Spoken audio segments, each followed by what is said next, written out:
여러분 안녕하십니까? 하루의 이슈를 정리해드리는 YTN 뉴스나이트 시작합니다. 이른바 대세였던 추미애 당선인을 누르고 우원식 의원이 국회의장 후보로 선출되자 민주당 내에서는 친명 강성 지지자들의 반발이 커지고 있습니다. 반면 민주당의 이변을 관찰한 국민의힘에서는 변화하는 민주당이 두렵다며 국민의힘도 쇄신을 서둘러야 한다는 목소리가 나왔습니다. 이런 가운데 국민의힘은 지난 총선 참패의 원인을 분석하는 총선 백서 작성을 두고 내부 충돌이 잦아지고 있습니다.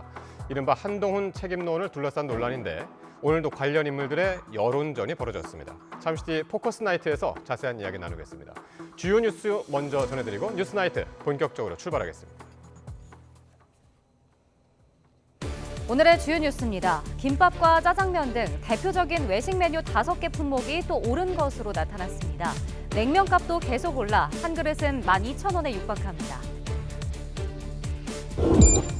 오동훈 공수처장 후보자가 인사청문회에서 이른바 가족 찬스 의혹에 대해 사과했습니다. 최상병 사건 특검을 놓고 여야 공방이 이어진 가운데 오 후보자는 원론적 답변을 반복했습니다. 뺑소니 혐의를 받는 트로트 가수 김호중 씨가 사고 직전 유흥주점에서 대리기사를 불러 1차 귀가했던 것으로 전해졌습니다. 경찰은 김 씨의 행적을 추적하면서 소속사 측의 조직적 은폐 의혹도 수사 중입니다. 북한이 25일 만에 또 동해상으로 탄도미사일을 발사했습니다. 앞서 김여정 북한 노동당 부부장이 최근에 무기체계가 남한을 겨냥한 것이라고 발언한 데 이은 도발입니다. 법정 공방에서 이긴 정부가 전공의 복귀를 호소했습니다. 하지만 의료계는 대법원에 재항 구하는 등 투쟁 모드를 이어가면서 의정 갈등이 계속되고 있습니다. 강원 지역에 이례적 폭설이 내린 데 이어 주말부터는 다시 때이른 더위가 기승을 부리겠습니다. 휴일 대구 낮 기온은 31도까지 치솟겠습니다. 네, 오늘은 물가 소식부터 전해드리겠습니다. 대표적인 외식 메뉴 중에 하나죠. 냉면 가격이 계속해서 오르고 있습니다. 서울을 기준으로 12,000원에 육박했는데 김밥이나 짜장면 가격도 줄줄이 오르면서 외식비 부담을 더욱 키우고 있습니다. 첫 소식 황보혜경 기자입니다.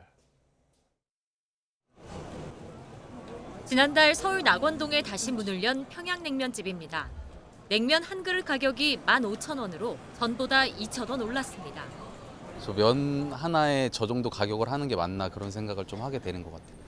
매 계절 올 때마다 오르긴 해서 좀 안타깝긴 한데 그래도 뭐 파스타든 뭐 칼국수도 요즘 12,000원 하니까 이건 완전 고기 베이스고. 대표적인 여름 외식 메뉴인 냉면 가격은 계속해서 오름세입니다. 지난달 서울 기준 냉면 평균 가격은 한 달 전보다 154원 오르며 이제 12,000원을 눈앞에 두고 있습니다. 주 재료인 메밀 가격은 지난달 기준 3,673원으로 지난해 같은 기간보다 20%가량 떨어졌지만 육수에 들어가는 식자재 가격과 인건비가 줄줄이 오른 영향으로 풀이됩니다. 소고기 중에서 양지, 또 사태, 무늬, 뭐 양배추, 양파, 대파 이런 복합적으로 이제 들어가서 고유의 육수, 냉면 육수를 만드는 거거든요. 그게 원가 상승이 되다 보니까는 다른 외식 메뉴의 상승세도 무섭습니다. 지난달 서울 지역 기준 짜장면과 김치찌개 백반 평균 가격은 한 달 전보다 77원 오르며 각각 7,146원, 8,115원을 기록했습니다. 같은 기간 칼국수 한 그릇은 9,154원, 김밥은 3,362원으로 40원 가까이 올랐습니다. 간단하게 먹어도 5만 원대고 아니면 조금 먹는다 하면 보통 10만 원 가까이 되니까 정말 한 달에 몇십만 원 나오는 거는 기본이더라고요. 좀처럼 꺾일 줄 모르는 외식 물가에 소비자들의 지갑이 말라가고 있습니다. YTN 황보혜경입니다. 김병환 기획재정부 1차관은 일부 농축수산물 가격이 여전히 높고 이상기후와 국제유가 변동성 확대 등 불확실성이 큰 상황이라고 말했습니다.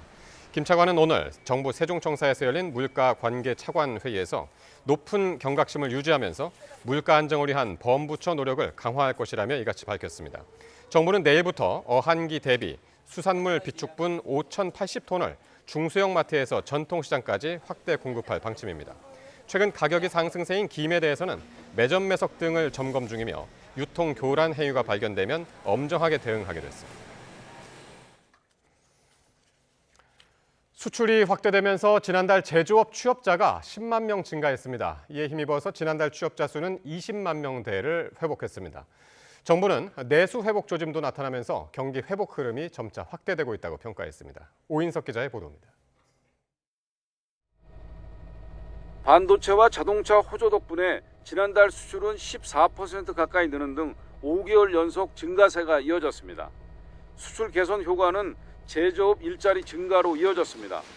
지난달 제조업 취업자는 10만 명 늘며 17개월 만에 두 자릿수 증가를 기록했습니다. IT 인력 수요 등으로 정보통신도 7만 명 가까이 고용이 늘었고 여행 수요와 화물량 증가로 운수 창고가 입국 관광객이 늘며 숙박 음식도 고용 증가세가 이어졌습니다. 반면 도소매업은 3만 9천 명 감소했습니다. 이에 따라 지난달 취업자는 석 달 만에 증가세로 돌아서며 20만 명대를 회복했습니다. 긍정적인 영향을 받았던 식료나 자동차나 기타 기계 쪽에서 증가세가 좀 견조하게 유지가 되고 있고 그게 조금 더 증가폭이 좀 컸다라는 부분에서 제조업 취업자가 이번에 증가한 부분이 있었습니다. 연령대별로는 일자리 시장을 주도한 것은 고령층이었습니다. 60세 이상 취업자가 29만 명 이상 늘어난 반면 청년층 일자리는 8만 9천 명 줄며 18개월째 감소세가 이어졌습니다. 정부는 경기 회복이 점차 확대되면서 앞으로 양호한 고용 흐름이 이어질 것으로 내다봤습니다. 최근 제조업과 수출 호조세, 방한 관광객 증가와 서비스업 개선으로 내수 회복 조짐이 가세하고 있다며 경기 회복 흐름이 점차 확대되는 모습이라고 진단했습니다. 지난 1월에서 3월 민간 소비 둔화에서 이번 달에는 내수 회복 조짐으로 정부 판단이 바뀌었습니다. YTN 오인석입니다. 국회의장 후보로 선출된 민주당 우원식 의원이 다음 달 안으로 상임위원장 배분을 마치고 20일에 국회 문을 빠르게 열겠다는 목표를 밝혔습니다. 여야는 다음 주부터 본격적인 원구성 협상에 나섰는데 법사위나 운영위 등 핵심 상임위원장 자리를 두고 치열한 쟁탈전을 예고했습니다. 보도에 손효정 기자입니다. 차기 국회의장 후보로 선출된 우원식 의원은 6월 안에 22대 국회 전반기 원구성을 마치겠다며 개원 시점을 못 박았습니다. 여야 합의가 어렵다면 국회법이 정한 절차를 따르겠다고 했는데 필요하다면 표결을 통해 상임위원장을 배분하겠다는 뜻으로 풀이됩니다. 국회를 빠른 속도로 개원을 해서 국민을 위해서 일할 수 있도록 그렇게 하는 게 또 국회의장이 해야 될 일이다. 6월 중으로는 끝내야 되지 않겠어요? 앞선 21대 국회는 전반기 원구성 협상이 결렬돼 민주당이 17개 상임위원장을 모두 가져간 끝에 40여일 늦은 지각 개원을 했습니다. 일단 여야 원내대표는 다음 주부터 원구성 협상에 속도를 내기로 했습니다. 22대 국회에서 171석을 확보한 민주당은 의석수를 기준으로 18개 상임위원장 가운데 민주당 몫으로 11개를 가져오겠다는 방침입니다. 하지만 법사위와 운영위를 사수하겠다고 공언한 만큼 여당과 절충점을 찾지 못하면 18개 상임위를 다 가져가는 방안도 검토하고 있습니다. 의석수대로 11대 7 정도가 아마 비율이 있다고 보는데요. 운영위는 원내일당, 법사위는 야당, 이런 식으로 좀 어느 정도 기준을 좀 세우면. 반면 국민의힘은 야당이 일방적으로 상임위를 독식하려 한다며 강하게 반발했습니다. 그간 법사위원장은 의장을 배출하지 않은 정당이 운영위원장은 여당 원내대표가 맡아왔다며 우선 협의에 집중하겠다고 밝혔습니다. 협치가 사라지면은 대립, 갈등만 증폭되고 국민들께서 결코 원하는 모습이 아니다 이렇게 생각합니다. 이 밖에 국토위와 과학기술정보방송통신위 등 다른 상임위원장 자리를 두고도 여야가 치열한 확보전에 나설 전망이라 이번 원구성 협상도 난항을 거듭할 거란 관측이 나옵니다. YTN 손효정입니다. 민주당 이재명 대표가 오는 28일 국회 본회의를 열어 이른바 선구제 후회수 방식의 전세 사기 특별법 개정안을 반드시 통과시키겠다고 밝혔습니다. 또 윤석열 대통령이 최상병 특검법에 거부권을 행사하면 같은 날 재표결도 이루어질 전망인데 여당은 거부권은 엄연한 헌법이라며 힘을 실었습니다. 보도에 김다연 기자입니다. 민주당 이재명 대표가 전세 사기 특별법 처리를 다시 꺼내들며 오는 28일 본회의 처리를 못 박았습니다. 정부가 일상이 무너진 피해자를 지켜주기는커녕 사지로 몰아넣고 있다며 여당의 입법 협조를 요구했습니다. 정부 여당도 개정안 통과에 협조해야 합니다. 그것이 지금까지의 직무유기에 대한 책임을 조금이라도 더는 드릴 것입니다. 전세 사기 피해자를 먼저 구제하고 나중에 구상권을 청구하는 내용의 개정안은 지난 2일 야당 주도로 국회 본회의에 부의됐습니다. 여당은 다른 사기 피해자들과의 형평성 문제가 있고 세금으로 메우는 사업은 신중한 검토가 필요하다며 반대 입장을 분명히 했습니다. 여당 핵심 관계자는 YTN과의 통화에서 막대한 기금을 숙고 없이 들이면 정부뿐만 아니라 세금을 내는 국민이 손해를 보고 청년 공공주택 같은 사업에도 차질이 생긴다며 우려를 나타냈습니다. 야당이 주도해 강행 처리한 최상병 특검법도 여전히 21대 국회 뇌관으로 남아 있습니다. 여권은 대통령의 제2요구권, 그러니까 거부권 행사에 힘을 실어주는 분위기입니다. 입법 독주가 있다든지 지나친 법이 강행, 정부로서는 집행하기 어려울 때에는 대통령께 거부권을 부여하는 것이 통용된 헌법에서의 일반적인 예입니다. 거부권 행사 시기로 오는 21일이 유력하다는 전망이 나온 가운데 여당 입장에선 마음이 편치만은 않다는 분석입니다. 최소 17명 이탈표가 나오면 법안이 통과될 수 있는데 안철수 의원 등 이미 특검 찬성 의견을 밝힌 의원도 있는 데다 낙선자 변수도 있습니다. 여당 지도부는 대부분 의원이 뜻을 같이 하고 있다며 자신감을 내비쳤지만 내심 반란 표심에 촉각을 곤두세우고 있는 모습입니다. 공개적으로 이야기하시는 분들과 관련해서도 저희들이 대화를 할 예정입니다. 당론을 지키는데 현재는 큰 틀의 입장 변화는 없고 야당이 최상병 특검법에 전세 사기 특별법까지 강행 처리할 뜻을 내비치면서 21대 국회 마지막까지 여야 간 전운이 감돌고 있습니다. 다가오는 22대 국회 주도권 다툼의 성격도 적지 않아 보입니다. YTN 김다연입니다. 정영환 전 국민의힘 공천관리위원장이 지역구에서 90석을 얻은 22대 총선 결과를 두고 국민이 2020년 21대 총선보다 이번에 국민의힘에 6석을 더 주셨다며 호평했습니다.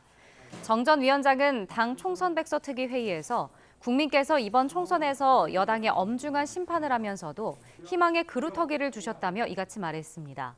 이어 기자들과 만나 당 일각에서 제기된 한동훈 전 비대위원장의 책임론에는 그분이 책임이 있으면 자신도 100% 책임이 있는 것이고 윤석열 대통령도 책임이 있다고 지적했습니다. 국민의힘 소속 홍준표 대구시장은 정영환 전 공천위원장을 겨냥해 공천을 엉망으로 해서 당 쇄신 부족으로 참패의 큰 원인을 제공한 사람이 뻔뻔하게 나와 자화자찬이라니 어이가 없다고 비판했습니다. 홍 시장은 SNS에 올린 글에서 선거를 망쳐놓고 무슨 낯으로 나와서 저런 말을 하느냐며 이같이 적었습니다. 이어 석고대죄를 해도 부족하다며 앞으로 정치도 모르고 선거도 모르는 사람에겐 절대 공천 칼자루를 주면 안 된다고 지적했습니다. 더불어민주당은 우원식 의원이 추미애 당선인을 꺾고 22대 전반기 국회의장 후보로 선출된 이후 당내 후폭풍이 이어지는 모습입니다. 정청래 최고위원이 이변으로 평가받는 경선 결과를 두고 당원들에게 사과하자 우 의원은 당원 갈라치기라고 비판하며 발언 취소를 요구했습니다. 보도에 이준엽 기자입니다.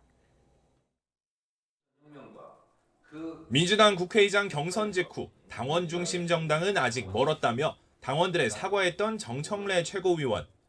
역사는 항상 앞으로만 전진하진 않는다면서 경선 결과에 또다시 고개를 숙였습니다.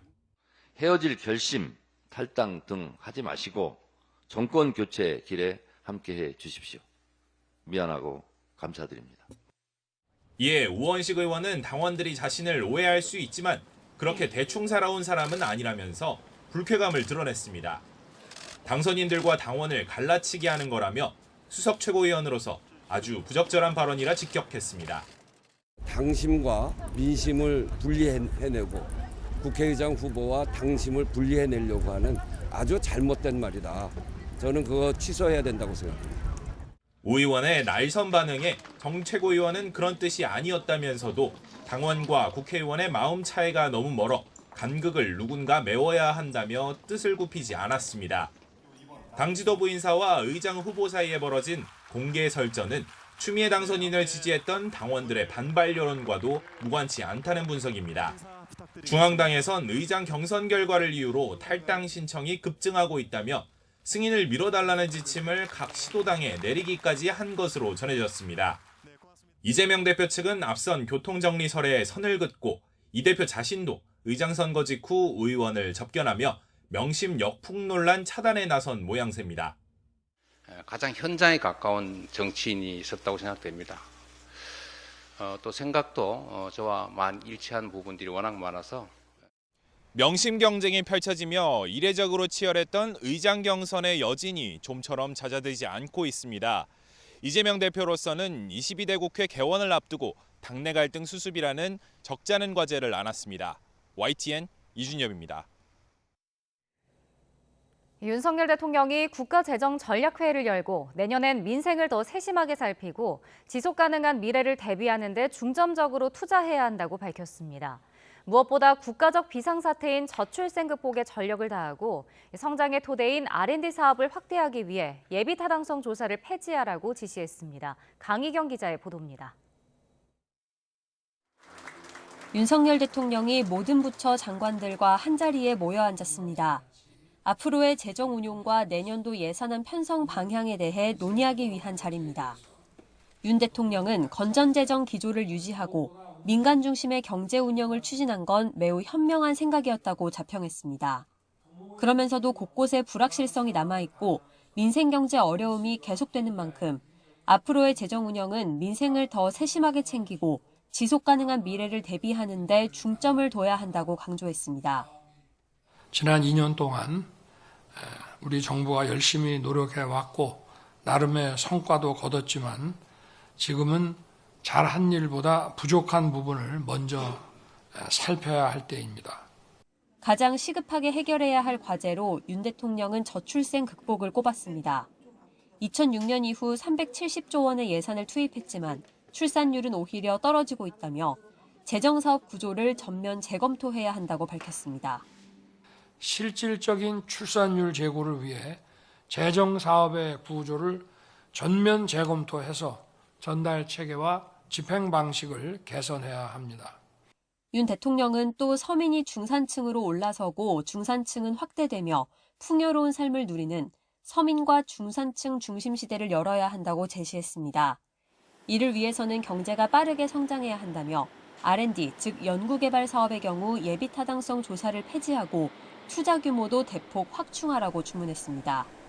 윤 대통령은 정부가 할 일이 태산이지만 재원은 한정돼 마음껏 돈 쓰기 어려운 게 현실이라며 빠르게 증가한 국가 채무를 두고 전 정부를 애둘러 비판하기도 했습니다. 이어 앞으로 허리띠를 더 졸라매야 한다고 강조했는데 더불어민주당이 추진하고 있는 1인당 25만 원 민생지원금 지급에 선을 그었다는 해석이 나옵니다. 정부 재정을 살펴볼 때면 빚만 잔뜩 물려받은 소년 가장과 같이 답답한 심정이 들 때가 있습니다. 특히 윤 대통령은 민생을 풀어내는 답은 절대로 책상 위에서만 나오지 않는다며 부지런히 현장에 나가 목소리를 듣고 이를 정책과 예산에 반영하라고 국무위원들에게 당부했습니다. YTN 강희경입니다. 인사혁신처가 저출생 위기 극복을 위해 정부가 솔선수범해 임신과 출산, 육아에 대한 단계별 맞춤형 지원 제도를 확대해 나가고 있다고 밝혔습니다. 인사처는 5살 이하 자녀를 키우는 공무원들을 위해 최대 2년간 하루 2시간씩 주어지던 육아 시간을 올해 하반기부터 초등학교 2학년 자녀까지 최대 3년 동안 사용할 수 있도록 개선할 방침이라고 밝혔습니다. 또 2자녀 이상 양육 부모의 경력 단절을 막기 위해 올해부터 공무원 경력 채용에서 경력 인정 기간을 퇴직 후 3년에서 최대 10년까지 인정하도록 요건을 대폭 완화했다고 덧붙였습니다. 하이브가 민희진 어도어 대표 해임을 위한 임시 주주총회 소집을 요구하자 민 대표는 가처분 신청으로 맞섰는데요. 오늘 열린 법원 신문에서 양측은 관련 자료를 대거 공개하며 총력전을 펼쳤습니다. 김철희 기자가 보도합니다. 민희진 대표 기자회견 이후 뜨거운 감자로 떠오른 어도어 관련 공방. 이어진 법정신문에서 양측은 PT 수십 장까지 준비해가며 최선을 다해 재판부 설득에 나섰습니다. 먼저 민 대표 측은 이번 사태가 아일릿이 뉴진스를 표절했다는 취지의 내부 문제 제기가 이뤄진 뒤 시작됐다는 점을 강조했습니다. 지난달 16일 내부 고발 메일을 하이브 측에 보낸 뒤 일주일도 안 돼 전방위적인 압박을 가해왔단 겁니다.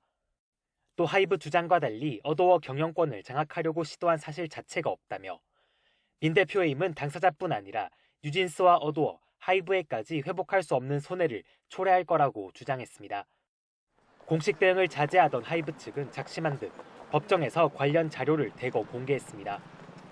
눈길을 끈 건 민희진 대표가 주변 사람들과 나눈 사적 대화 자료였습니다. 메시지에는 민 대표가 뉴진스 멤버를 무시하고 비하하는 듯한 내용이 담겨 있었습니다. 하이브는 이를 근거로 민 대표가 오로지 자신의 경제적 이득을 위해 뉴진스와 부모를 방패로 이용하고 있다고 주장했습니다. 또 민 대표가 특정 무속인을 자신의 여동생 이름으로 불렀다거나 6개월 동안 5만 8천 건 정도 대화를 주고받은 사실까지 언급하며 대표로서의 업무 수행에 중대한 결격 사유가 있다고 강조했습니다. 민 대표가 어도어 경영권을 뺏기 위해 네이버나 두나무 등 외부 투자자들과 접촉한 것을 두고는 주주 간 계약을 위반했다고 목소리를 높이기도 했습니다. 양측 주장을 1시간 넘게 청취한 재판부는 제출된 자료 등을 검토한 뒤 31일 전에 결정을 내리겠다고 말했습니다. YTN 김철입니다. 뺑소니 혐의를 받는 가수 김호중 씨가 내일부터 이틀간 경남 창원에서 열리는 전국 순회 공연을 예정대로 진행합니다. 이번 공연은 김 씨가 뺑소니 혐의로 경찰에 입건된 뒤 처음 공식 무대에 서는 자리입니다. 김호중 씨의 소속사 관계자는 YTN과의 통화에서 김 씨가 공연에 온 팬들에게 자신의 심정을 고백할 수 있지 않겠느냐고 말했습니다. 다음 달 1일과 2일에는 경북 김천에서 김 씨의 순회 공연이 열릴 예정입니다. 이런 가운데 김호중 씨 측이 검찰총장 직무대행을 지낸 조남관 변호사를 변호인으로 선임했습니다. 조 변호사는 어제 서울 강남경찰서에 선임계를 냈습니다. 조 변호사는 법무부 검찰국장과 대검 차장검사 등을 지내다가 지난 2020년에 검찰총장 직무대행을 맡았고 재작년 사직한 뒤 변호사로 활동해오고 있습니다. 김 씨 소속사는 중심을 잘 잡을 수 있는 변호사로 생각했다며 선임 이유를 설명했습니다. 정부가 사실상 의대 증원 정책에 손을 들어준 법원의 결정 이후 의료개혁에 박차를 가하겠다는 뜻을 다시 한번 밝혔습니다. 하지만 의료계는 곧바로 대법원에 재항고하는 등 의대 증원을 막기 위해 끝까지 싸우겠다는 분위기입니다. 김주영 기자가 전해드립니다. 정부는 법원이 의대 증원 정지 가처분을 받아들이지 않은 다음 날 의료개혁에 더욱 속도를 내겠다고 거듭 강조했습니다. 의료 인력을 확충하고 지역 의료를 강화하는 등 4대 개혁 과제를 풀어내겠다는 겁니다. 특히 대통령직 속 의료개혁 특위의 역할을 강조하며 4개의 과제별 전문위원회를 중심으로 구체적인 실현 방안을 만들어 나갈 것이라고 설명했습니다. 다음 주에는 필수의료 공정보상 전문위원회와 의료 인력 전문위원회도 조속히 개최하여 각 분야별 의료개혁 과제를 내실 있게 검토해 나가겠습니다. 전공의에 대해선 근로시간을 줄이고 더 나은 환경에서 수련받을 수 있게 하겠다고 강조했습니다. 또 집단행동 동참으로 전문의 자격 취득이 늦어질 수 있는 만큼 서둘러 복귀하라고 압박했습니다. 전공의 여러분들은 불이익을 받지 않도록 신속히 복귀해 주시기 바라며 하지만 의료계는 시큰둥한 반응입니다. 대한의사협회와 의대교수협의회 등은 공동 입장문을 통해 법원 결정과 정부의 증원 정책을 싸잡아 비판했습니다. 이번 결정이 의대 교수와 전공의, 의대생들이 현장을 떠나게 할 것이라며 결국 공공복리를 위협하게 될 것이라고 주장했습니다. 재판부가 완전히 정부와 동일한 입장을 취해서 결국에는 우리나라 의료 시스템 자체를 철저히 망가뜨리는 마지막 사망 선고일이 어제라고 생각을 합니다. 정부 집계로는 전공의 수십 명이 복귀했지만 전체적으로 큰 변화의 조짐은 보이지 않았습니다. 이런 가운데 의료계는 곧바로 대법원에 재항고하고 끝까지 가겠다는 의지를 과시했습니다. 의료계 측 소송 대리인은 앞선 서울고법 결정에서 의대생들의 학습권 침해와 긴급성 등을 인정받았다며 다음 주로 예상되는 의대 증원 관련 다른 가처분 항소심 결과에 대해 기대감을 드러냈습니다. 이처럼 정부가 이번 법정 싸움에서 판정승을 거두긴 했지만 의료계는 여전히 강경태세여서 의정 갈등은 쉽게 해결되기 어려워 보입니다. YTN 김주영입니다. 의대 증원에 반발하는 의료 공백이 석 달째 이어지는 가운데 병원을 떠났던 전임의들이 속속 복귀해 이른바 빅5 병원의 전임의 계약률이 70%를 넘어선 것으로 나타났습니다. 보건복지부가 서울대병원과 세브란스 등 빅5 병원을 대상으로 파악한 결과 계약 대상 전임의 중에 계약을 마친 비율이 70.1%인 것으로 조사됐습니다. 전임의 계약률이 70%를 넘어선 것은 지난 2월 전공의와 전임의 이탈이 시작된 이후 처음으로 한때 33%까지 떨어졌던 것에 비하면 2배 이상 높아진 수준입니다. 쿠팡이 멤버십 가격 인상을 발표하고 기존 회원들의 동의를 받고 있습니다. 그런데 상품 결제를 하다가 실수로 언급결에 동의할 수 있는 방식이어서 공정거래당국이 조사에 나섰습니다. 보도에 이승은 기자입니다. 2년 전 멤버십 가격을 올릴 때 쿠팡의 결제창 화면입니다. 멤버십 가격 인상 동의가 섞여 있습니다. 무심결에 동의하고 구매하기 버튼을 누르면 결제와 멤버십 가격 인상에 함께 동의하는 겁니다. 8월부터 7,890원으로 인상을 앞두고 있는 요즘도 결제창에 멤버십 동의를 연계해놨습니다. 월회비 변경에 동의하고 밀어서 구매하기로 써있지만 신경 써서 보지 않고 평소처럼 결제를 위해 화면을 밀면 멤버십 인상에도 동의하게 됩니다. 멤버십 가격 인상에 동의하지 않는 회원은 자동 해지되는 걸 막기 위해 눈속임 상술, 이른바 다크 패턴을 쓰고 있다는 지적이 나옵니다. 이에 따라 공정거래위원회가 현장 조사에 나서 멤버십 운영과 결제 관련 자료를 확보했습니다. 다크 패턴을 본격적으로 규율하기 위한 전자상거래법 개정안은 내년 2월에 시행됩니다. 공정위는 하지만 개정안 시행 전이라도 기만적 방법으로 소비자와 거래하거나 계약 해지를 방해하는 것을 금지하고 있는 현행법을 어겼는지 여부를 살펴보고 있는 것으로 전해졌습니다. 이에 대해 쿠팡은 팝업창과 공지문, 이메일 등 적어도 3번 이상 고객들에게 멤버십 요금 변경에 대해 상세히 알리며 법을 준수하고 있다며 자사 멤버십 해지 절차는 업계에서 가장 간편하고 빠르다고 해명했습니다. 하지만 해명과 달리 멤버십 해지 절차가 복잡하고 혜택 포기 등 감정적 문구로 해지를 망설이게 하고 있습니다. 쿠팡은 검색 알고리즘을 조작해 자사 브랜드, 즉 PB 상품을 검색 순위 상위에 노출한 건에 대해서도 공정위 제재를 앞두고 있습니다. YTN 이승은입니다. 올해로 44번째를 맞는 5.18 민주화운동 기념일을 하루 앞두고 광주는 추모 분위기가 고조되고 있습니다. 국립 5.18 민주묘지에서는 추모제가 열렸고 5월 영령을 기리기 위한 발걸음도 이어졌습니다. 보도에 나현호 기자입니다. 흰 옷을 입은 5월 어머니들이 추모탑 아래 제단에 분향과 헌화를 합니다. 44년 전 그날 35이던 남편을 황망하게 떠나보내야 했던 유족은 묘비를 어루만지며 슬픔을 달랩니다. 보고 싶고 그러지라. 이를 말할 수가 없지. 이 마음을 어디나 하늘을 알고 땅이 알지 누가 아요? 올해로 44번째를 맞는 5.18 민주화운동 기념일을 앞두고 추모식이 열렸습니다. 5.18 당시 계엄군 총탄에 쓰러져간 5월 영령에 정성껏 제를 올립니다. 그대 봉분이 위에 민주 깃발 꽂으니 당연. 44년 전 5월의 참상을 고스란히 담아낸 시가 울려 퍼지자 그날의 고통이 완연히 되살아납니다.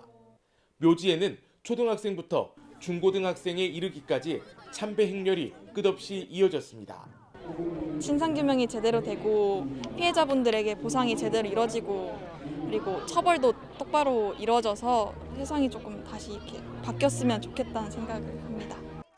유족들은 더는 5.18 왜곡이나 소모적 논쟁이 없도록 헌법 전문에 5.18 정신을 조속히 담을 것을 촉구했습니다. 아직도 희생자 안매장이나 최초 발포 명령자를 비롯한 진상규명이 제대로 이루어지지 못했다며 답답함을 토로하고 있습니다.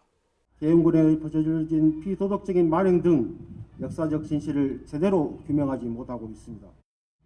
1980년 5월 그날의 진실이 여전히 가려져 있는 현실을 어떻게 받아들여야 합니까? 국립 5.18 민주묘지에서는 5월 희망이 꽃피다라는 주제로 정부의 공식 기념식이 열릴 예정입니다. YTN 나연호입니다. 강원 지역에 이례적으로 5월 폭설이 기록된 가운데 주말부터는 다시 때이른 더위가 기승을 부리겠습니다. 특히 휴일인 모레 대구 낮 기온이 31도까지 오르는 등 계절의 시계가 한여름에 맞춰질 것으로 보입니다. 보도에 정혜윤 기자입니다. 이번 주말엔 다행히 비 소식 없이 전국이 화창한 날씨를 보이겠습니다. 하지만 지난 15일 강원 산간에 이례적 폭설이 쏟아진 데 이어 이번 주말과 휴일에는 다시 30도 안팎의 한여름 더위가 찾아와 극과 극의 풍경이 펼쳐질 전망입니다. 기상청은 주말 이후 우리나라 서쪽과 남동쪽에 고기압이 자리 잡으며 강력한 고기압 벨트가 형성될 것으로 예상했습니다. 당분간은 찬 공기 남하가 약화하고 남서쪽의 수증기 공급도 약화해 맑고 다소 더운 날씨가 유지될 전망입니다. 동서로 고기압이 위치를 하기 때문에 당분간은 맑은 날씨가 예상되고 기온은 평년보다 1에서 5도 정도 높을 것으로 예상하고 있고 일교차가 큰 점. 주말과 휴일 서울 낮 기온은 26도에서 28도 사이로 평년보다 2도에서 4도 높겠습니다. 특히 일요일 대구는 낮 기온이 31도까지 치솟는 등 영남 지방을 중심으로 30도 안팎의 한여름 같은 날씨가 찾아오겠습니다. 기상청은 다음 주까지 맑고 더운 날씨가 이어지고 대기 건조 지역도 점차 늘 것으로 우려된다며 산불 등 화재에 유의해달라고 당부했습니다. YTN 정혜윤입니다.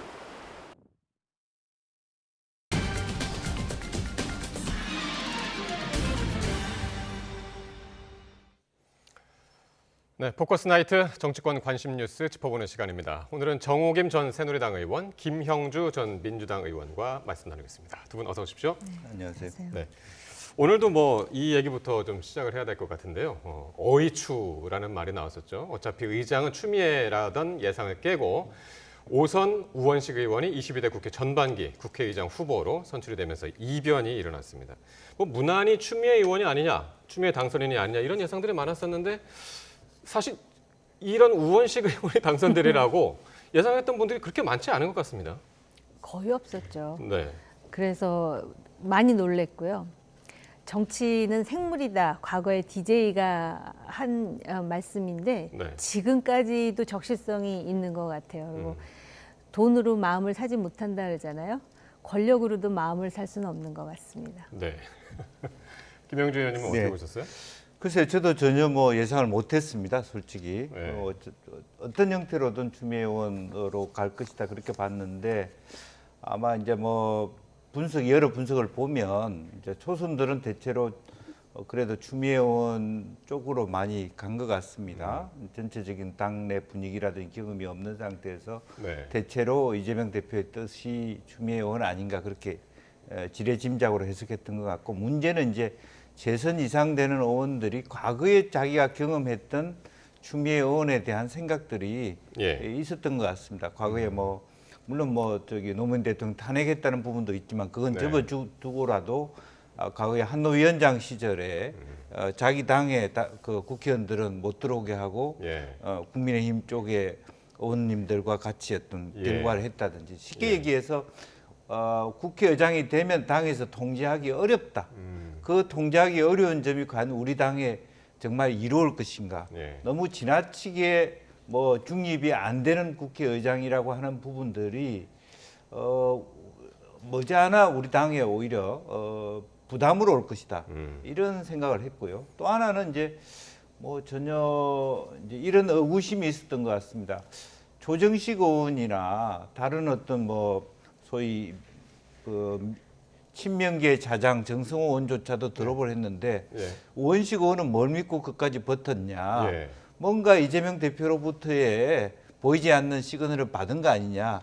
이렇게 생각하는 분들도 있더라고요. 근데 끝까지 완주하겠다는 표현을 써서 완주라는 거는 뭐 성적에 상관없이 끝까지 가겠다는 얘기인데. 뭐 그럼에도 불구하고 그런 부분에 대한 배경이 뭐냐. 솔직히 한편으로는 이재명 대표가 겉으로는 추미애 의원을 밀었으면서 속으로는 너무 이게 일방적으로 가는 뭐 예컨대 유인태 전 의원님의 뭐 비판이라든지 너무 황제처럼 이재명 대표가 황제라는 된다에 표현을 대한 네. 본인 스스로 이미 이제 당을 장악한 상태에서 조금 힘 조절을 한 부분도 없지 않아. 누굴 특별히 밀었다기보다는 네. 조금 그런데 한 발 비껴나는 그런 것들이 있지 않았겠냐, 있을 수 있겠다는 예. 생각입니다만 어쨌든 뭐 이것으로 인해서 민주당은 그래도 민주당이 완전히 뭐 다 망한 건 아니다. 뭐 민주가 완전히 예. 상실된 건 아니다라고 하는 네. 그런 어떤 그 전혀 생각하지 못했던 국민들로부터의 어떤 평가를 받고 있는 것 같습니다. 그러니까 어제 우원식 의원이 선출됐다라는 그 선포가 딱 있은 다음에 정말 정적이 흘렀다고 그러잖아요. 네. 회의장에.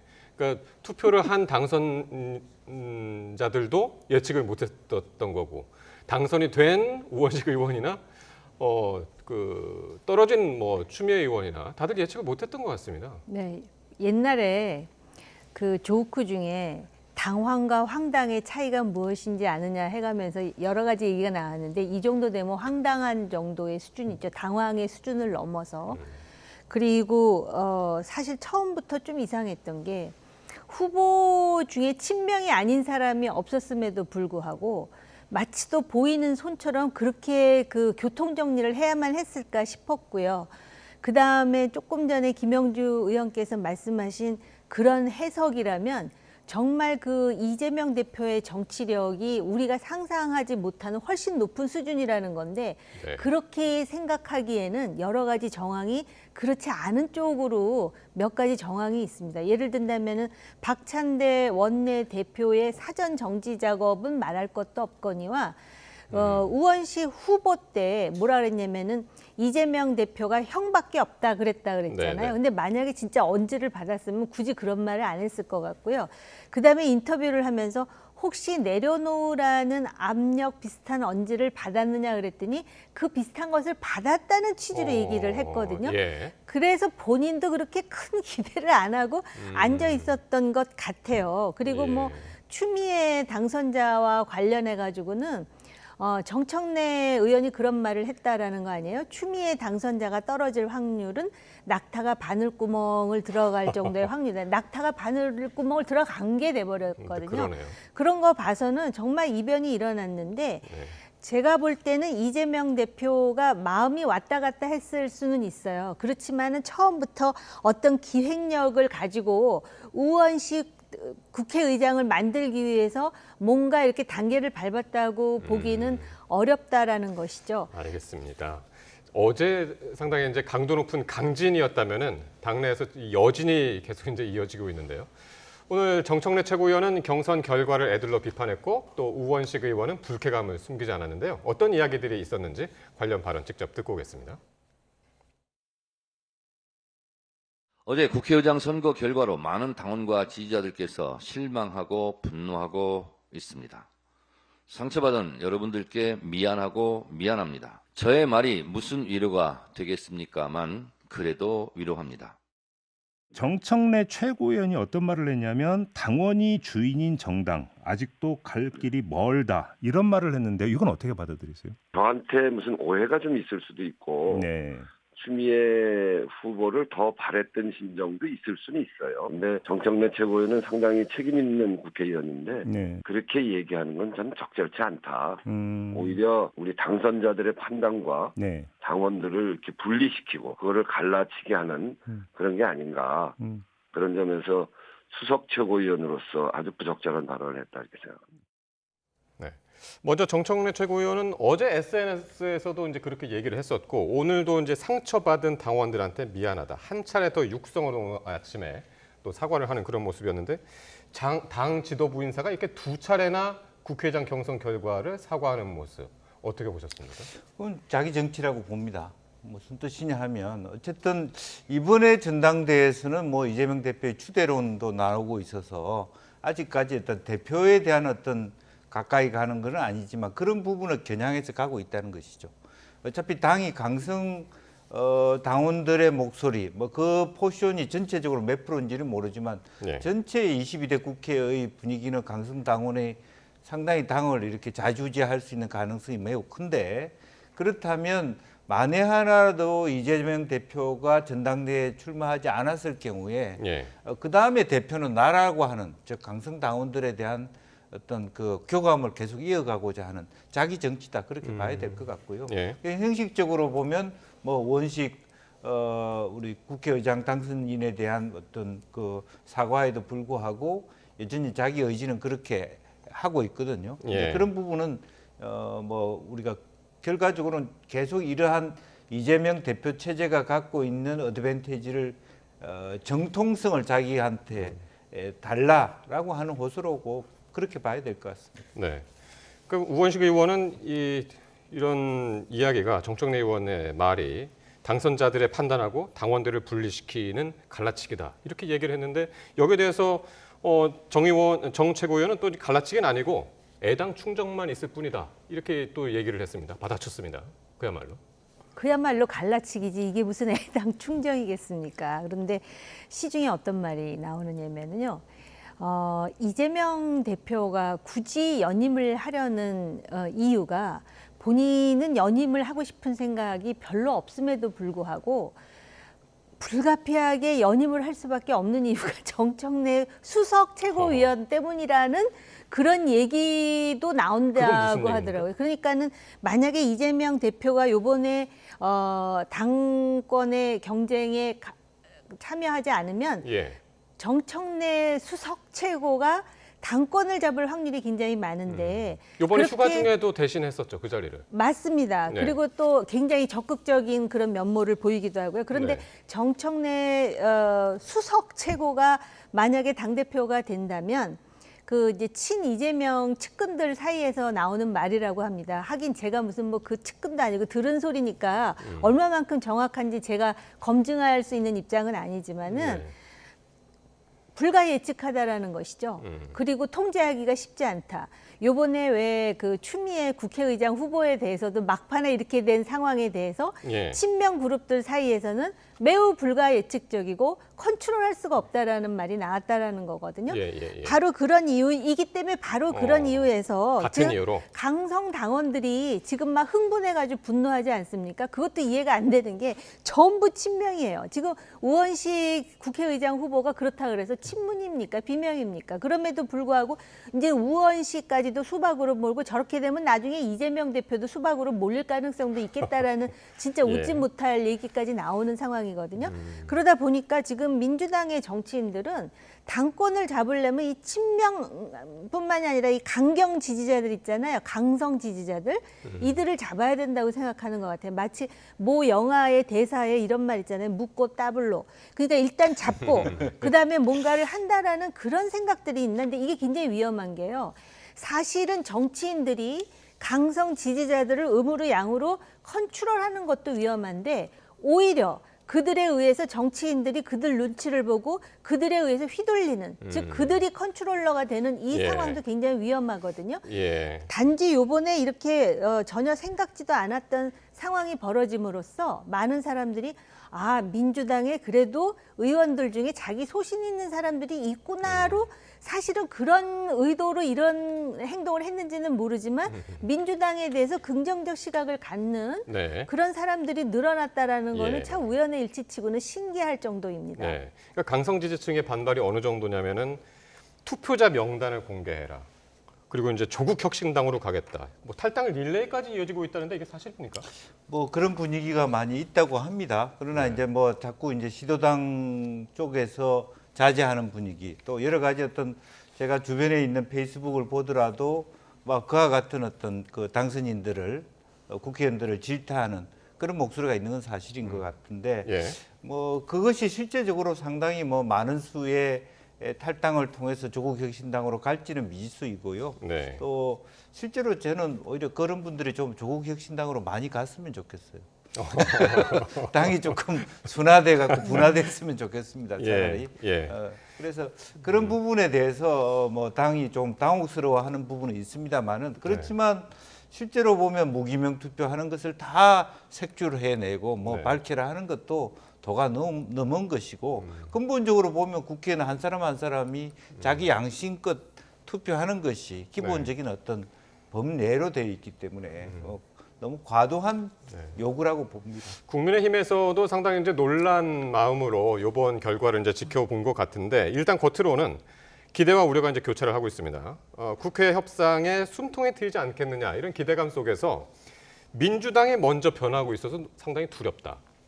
우리도 빨리 쇄신해야 된다. 이제 윤상현 의원 같은 경우는 이렇게 얘기를 했는데 이런 자성의 목소리도 나오고 있습니다. 네, 왜냐하면은 그 1인 체제라고 다 결론 내리지 않았습니까? 총선을 통해서. 그리고 공천 과정에서 얼마나 정말 형언할 수 없는, 심지어는 살상이라는 표현까지 나올 정도로 비명계들을 전부 내쳤거든요. 그럼에도 불구하고 이번에 국회의장 후보를 뽑는데 누가 봐도 추미애 후보를 뽑으라는 시그널이 갔음에도 불구하고 과반수로, 결선 투표도 할 필요도 없었어요. 예. 과반으로 우원식 후보가 이제 당선이 되다 보니까 이거에 대해서 굉장히 신선한 눈으로 보는 여론이 굉장히 많습니다. 그러다 보니까 국민의힘에서도 마치 또 뭔가가 오더가 내려오면 일사불란하게 움직이는 그런 정당이 아니라는 거에 대한 그런 경각심을 갖는 목소리들이 나오는 것 같습니다. 근데 이제 우원식 의원이 첫 일성으로 뭐라고 했냐면 중립은 몰 가치가 아니다. 단순 중립을 거부한다 이런 목소리를 내면서 21대 국회와는 다를 것이다. 그래서 그냥 마냥 순탄한, 그러니까 국민의힘 입장에서 그냥 마냥 협상을 위주로 하는 그냥 순탄한 국회는 아닌 것 같은 그런 예고를 했단 말이죠. 네. 근데 사실 따지고 보면요. 김진표 의장께서도 그냥 단순한 중립한 것처럼 보이지만 단순한 중립 안 했어요. 그 마지막에는 결과적으로 민주당한테 이룬 여러 가지, 다만 숙성되지 않은 여야 합의를 최대한 요구했을 뿐이지 결과적으로 많은 평가들에 있어서는 역대의 의장들이 자당을 위해서 일정 정도 노력한 것만은 사실인 겁니다. 그러니까 기계적 중립이라는 건 있을 수 없는 거고, 다만 누가 보더라도 국민들이 봤을 때 자기 당을 위했을 때도 일정 정도의 명분을 가지고 그렇게 갈 수 있도록 요구하는 것이고, 너무 민주당이 스리근 걸 가지고 왔고 하자가 있는 걸 가져가서 무조건 빨리 패스트 트랙 하듯이 밀어붙이는, 그러니까 우리가 추미애 의장이 됐을 때 상상되는 지점이 그런 부분이었거든요. 하자가 있고 뭐 문제가 있는데도 당에서 요구하면 무조건 다 해주는 그런 부분은 과하다 싶지만 결과적으로는 일정 정도의 21대보다는 조금, 김진표 의장보다는 조금 그래도 자당의 분위기, 왜냐하면 현재의 국면이 그렇습니다. 대통령 지지율이 매우 낮고 국민들이 말하자면 여당을 보는 시각이 굉장히 좋지 않기 때문에 그런 부분을 21대 총선의 어떤 그 민의라고 민주당은 해석하고 싶어하고 그런 의미에서 조금 더 대통령이 거부권을 행사하는 부분에 대해서 좀 더 말하자면 그 제2요구권에 대해서 반발을 하거나 국회의장이 조금 더 그런 데 대한 야당의 공격에 협조할 가능성이 있다 이렇게 보여지는데, 그런 의미에서 실제로 여당 일부에서는 사실은 추미애가 되나 원식이 되나 거의 비슷할 것이다 라고 생각하는 분들도 있습니다. 그렇군요. 자, 이번 국회의장, 전반기 국회의장 후보 선거 결과로 이재명 대표의 리더십에 흠집이 났다. 그런 이야기들도 나오고요. 8월이면은 이제 재임을 할 수 있다. 그런 이야기들이 이제 벌써 나와서, 근데 이 재임론에 어떤 영향일까? 이번 국회의장 선거 결과가 말이죠. 그건 어떻게 전망을 하십니까? 아무 영향도 없을 것 같습니다. 왜냐하면은 지금 이재명 대표에게 도전할 만한 지금 그 대상 주체가 없지 않습니까? 그런데다가 이번에 우원식 후보가 국회의장 후보가 됨과 동시에 이것이 당심이다라고 스스로 선언하지 않습니까? 그러니까 발빠른 태세 전환을 했습니다. 그러니까 분명히 누가 보더라도 이재명 대표가 추미애 후보를 밀었다고 생각을 했는데 우원식 후보가 이기자마자 지금 그런 그 선언을 본인이 함으로써 정리를 다 해버린 겁니다. 그리고 오히려 이렇게 됨으로써 본인의 연임가도는 더 넓어졌다고 볼 수도 있는 것이고요. 또 사실은 본인이 추미애 당선인이 의장이 되기를 원했다 하더라도 태세 전환을 함으로써 그렇게 뭐 스크래치가 많이 난 것 같지도 않습니다.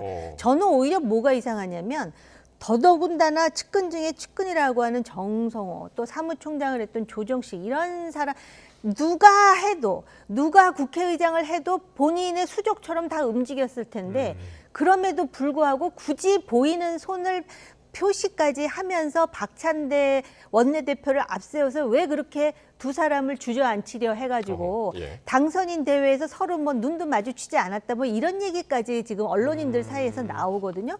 그거는 오히려 자기 힘을 과시하려다가 잘 안 되니까 나 원래는 우원식이었어라고 하는 것인지 그것까진 모르겠으나 본인의 연임 가도에는 큰 지장이 없을 것 같다는 느낌이 많이 듭니다. 오히려 연임 가도가 넓어졌다는 건 어떤 의미신가요? 왜냐하면 계속 자기 뜻대로 하지 않았습니까? 그렇기 때문에 근데 이제 우원식 의원도 명실상부한 친명입니다. 그럼에도 불구하고 지금 개딸 그 강성 지지자들은 무슨 이유로 마치 또 친문이나 비명대하듯 지금 하고 있는데 바로 이제 이재명 대표의 뜻대로 되지 않은 그런 카드가 하나 있다라는 인상을 줌으로써 본인이 만약에 연임을 마음 먹는다면은 이거가 아니라도 이미 연임은 본인 마음 먹기에 달려 있는 것이 다른 변수가 없지 않았습니까? 그래서 저는 큰 문제가 안 된다라고 보여집니다. 그러니까 원내대표 선거부터 만약에 이번에 이제 국회의장 선거 그리고 나중에 뭐 연임까지 한다면 이제 계속 교통 정리가 되는 상황이라 그런 부분이 오히려 또 뭐 다르게 작용을 할 수도 있겠다. 이제 그런 해석이신데. 솔직히 추미애 당선인이 이번에 국회의장이 되더라도 본인의 연임 가도에 아무 지장이 없었을 겁니다. 네.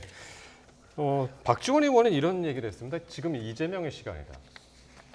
연임론 이야기하면서 그렇게 얘기를 했거든요.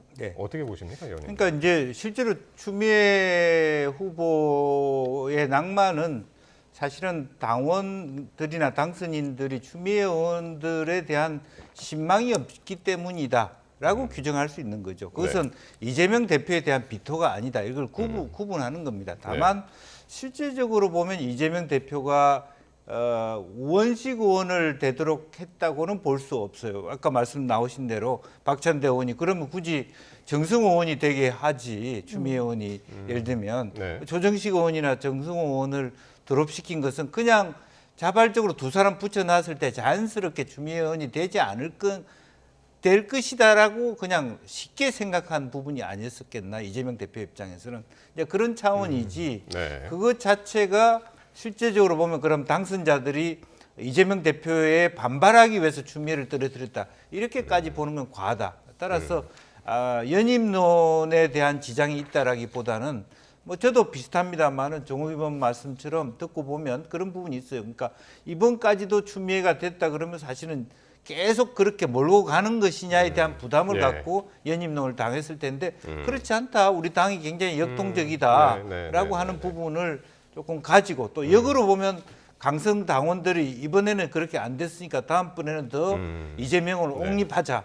이렇게 더 강해질 수 있는 부분이 아닌가 그렇게 봅니다. 알겠습니다. 자, 또 국회의장 경선 결과가 이른바 비명 규합의 계기가 될 수 있다. 이런 평가가 있는데요. 갑자기 당 내부에서는 김경수 전 경남도지사 역할론이 다시금 주목을 받는 모습입니다. 관련 발언들 듣고 오겠습니다. 김경수 지사는 사면은 됐지만은 복권이 안 됐어요. 그렇기 때문에 복권을 해줘야 정치 활동을 하고 모든 선거의 출마 여부가 결정되는데 윤석열 대통령의 복권을 좀 잘 지켜보고 있다. 저는 그렇게 말씀드립니다. 자기 장모는 가석방하고 유력한 야당 지도자한테는 복권 안 해가지고 정치를 못하게 딱 묶어놓으면 대통령도 안 좋죠. 정치인은 본인의 의지와 상관없이 불려나올 수 있는 것이지 본인의 의지는 두 번째 문제라고 생각을 하기 때문에 뭐 거기에 그렇게 천착하지는 않고 있는 편이고요. 그리고 필요하다면 역할을 해야 될 때가 되면은 해야 된다고 늘 생각하고요. 저는 뭐 여전히 사면 복권 필요하다고 생각하는 사람이고요. 복권이 안 되면 사실은 당정부 이래서 뭐 어렵죠. 뭔가 하기는. 참고로 지금 김경수 전 지사는 영국 유학 중이고요. 오는 19일, 그러니까 일요일 날 국내로 들어옵니다. 23일이 이제 고 노무현 전 대통령 15주기 추도식인데 여기에 이제 참석을 하기 위해서 일시적으로 이제 귀국을 한다고 그러는데 왜 갑자기 지금 김경수 전 지사 복권론, 역할론이 나오고 있는 걸까요? 그래서 이제 우리가 그 정치권을 이렇게 들여다보면서 여러 가지 상상을 할 수가 있거든요. 만약에 지금 윤석열 대통령이 그렇다는 게 아니고요. 지금 총선에 여당이 대패했습니다. 예. 그런 상황에서 원하지 않았는데 이재명 대표의 그 대통령이 될 가능성 차기에 상당히 그 확률이 지금 올라간 상황이잖아요. 그럴 때 할 수 있는 전략적인 방법이 무엇일까? 그런 걸 생각해 보면은 마치 또 그 글래디에이터 영화처럼 예.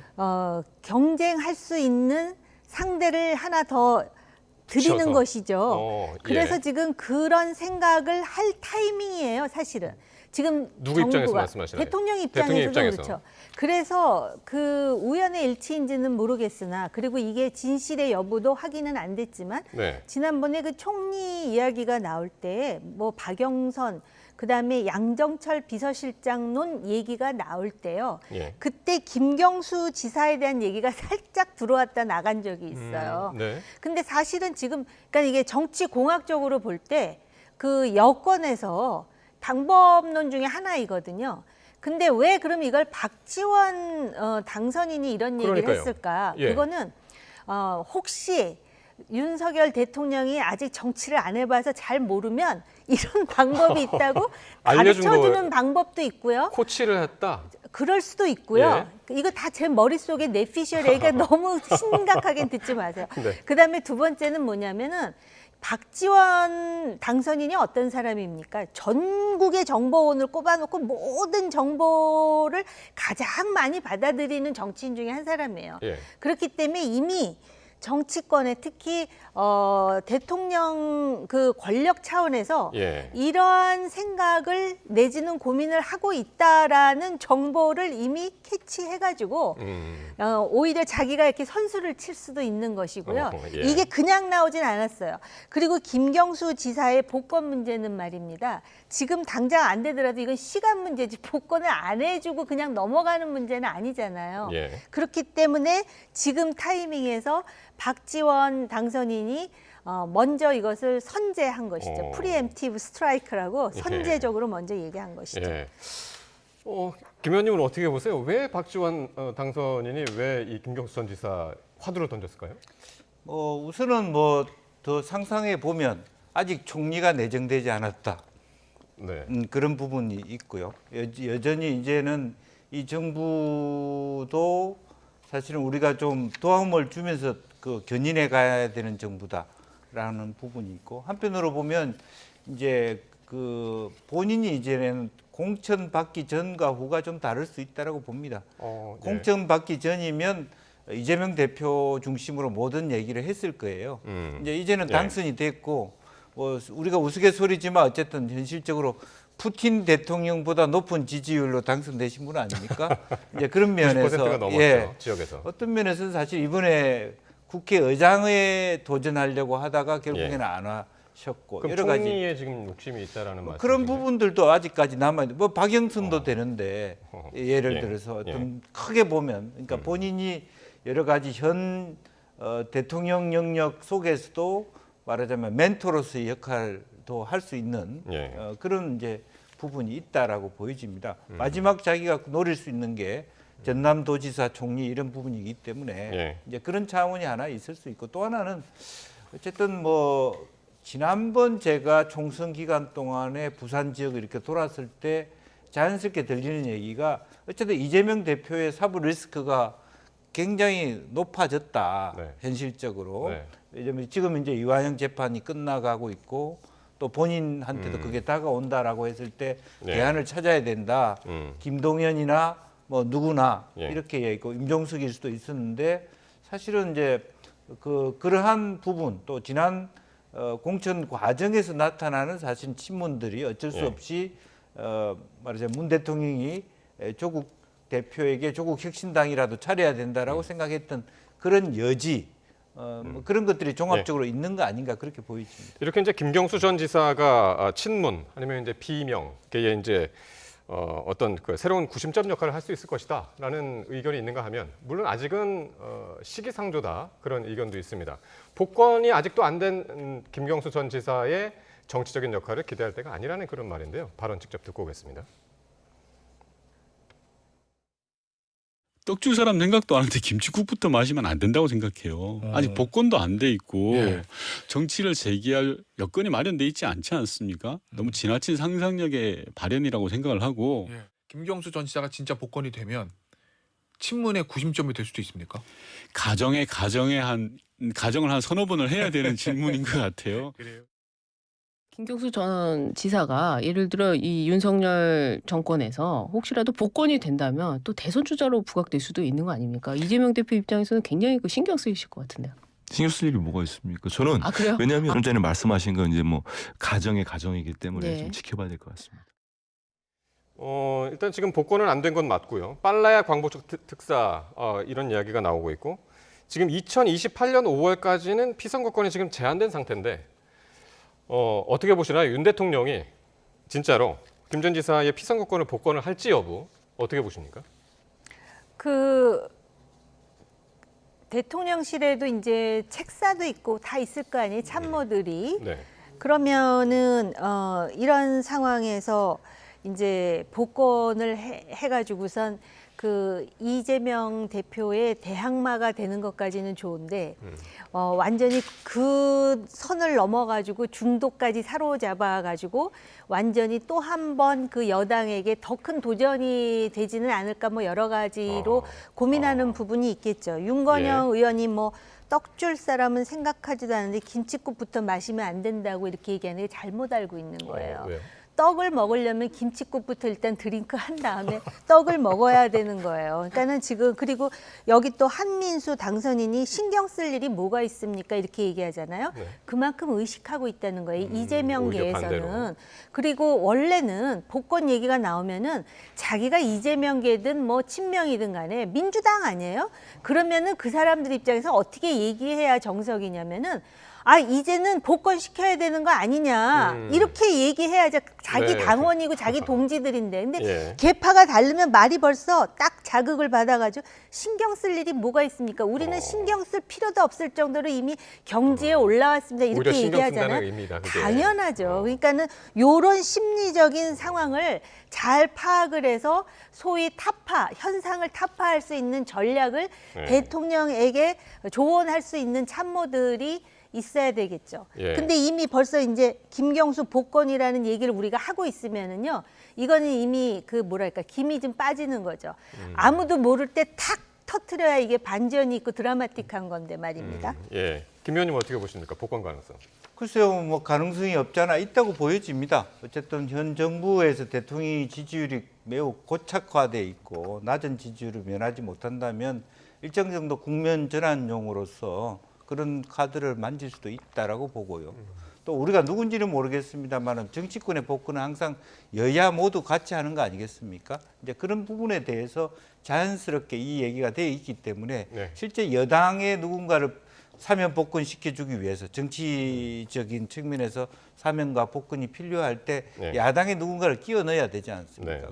그런 의미에서 꼭 김경수 지사를 위해서가 아니라 자신들의 필요에 의해서도 쓸 수 있는 그런 카드다 그렇게 봅니다. 다만 김경수 지사의 스타일이 안희정 전 지사라든지 이런 부분에 비해서 조금 그립감이 약해요. 이제 그렇기 때문에 실질적인 뭐 여러 가지 바운더리가 될 수는 있지만 구심의 핵으로서 들어갈 수 있을 것인지는 모르겠고요. 그건 또 이제 딴 문제인가요? 네.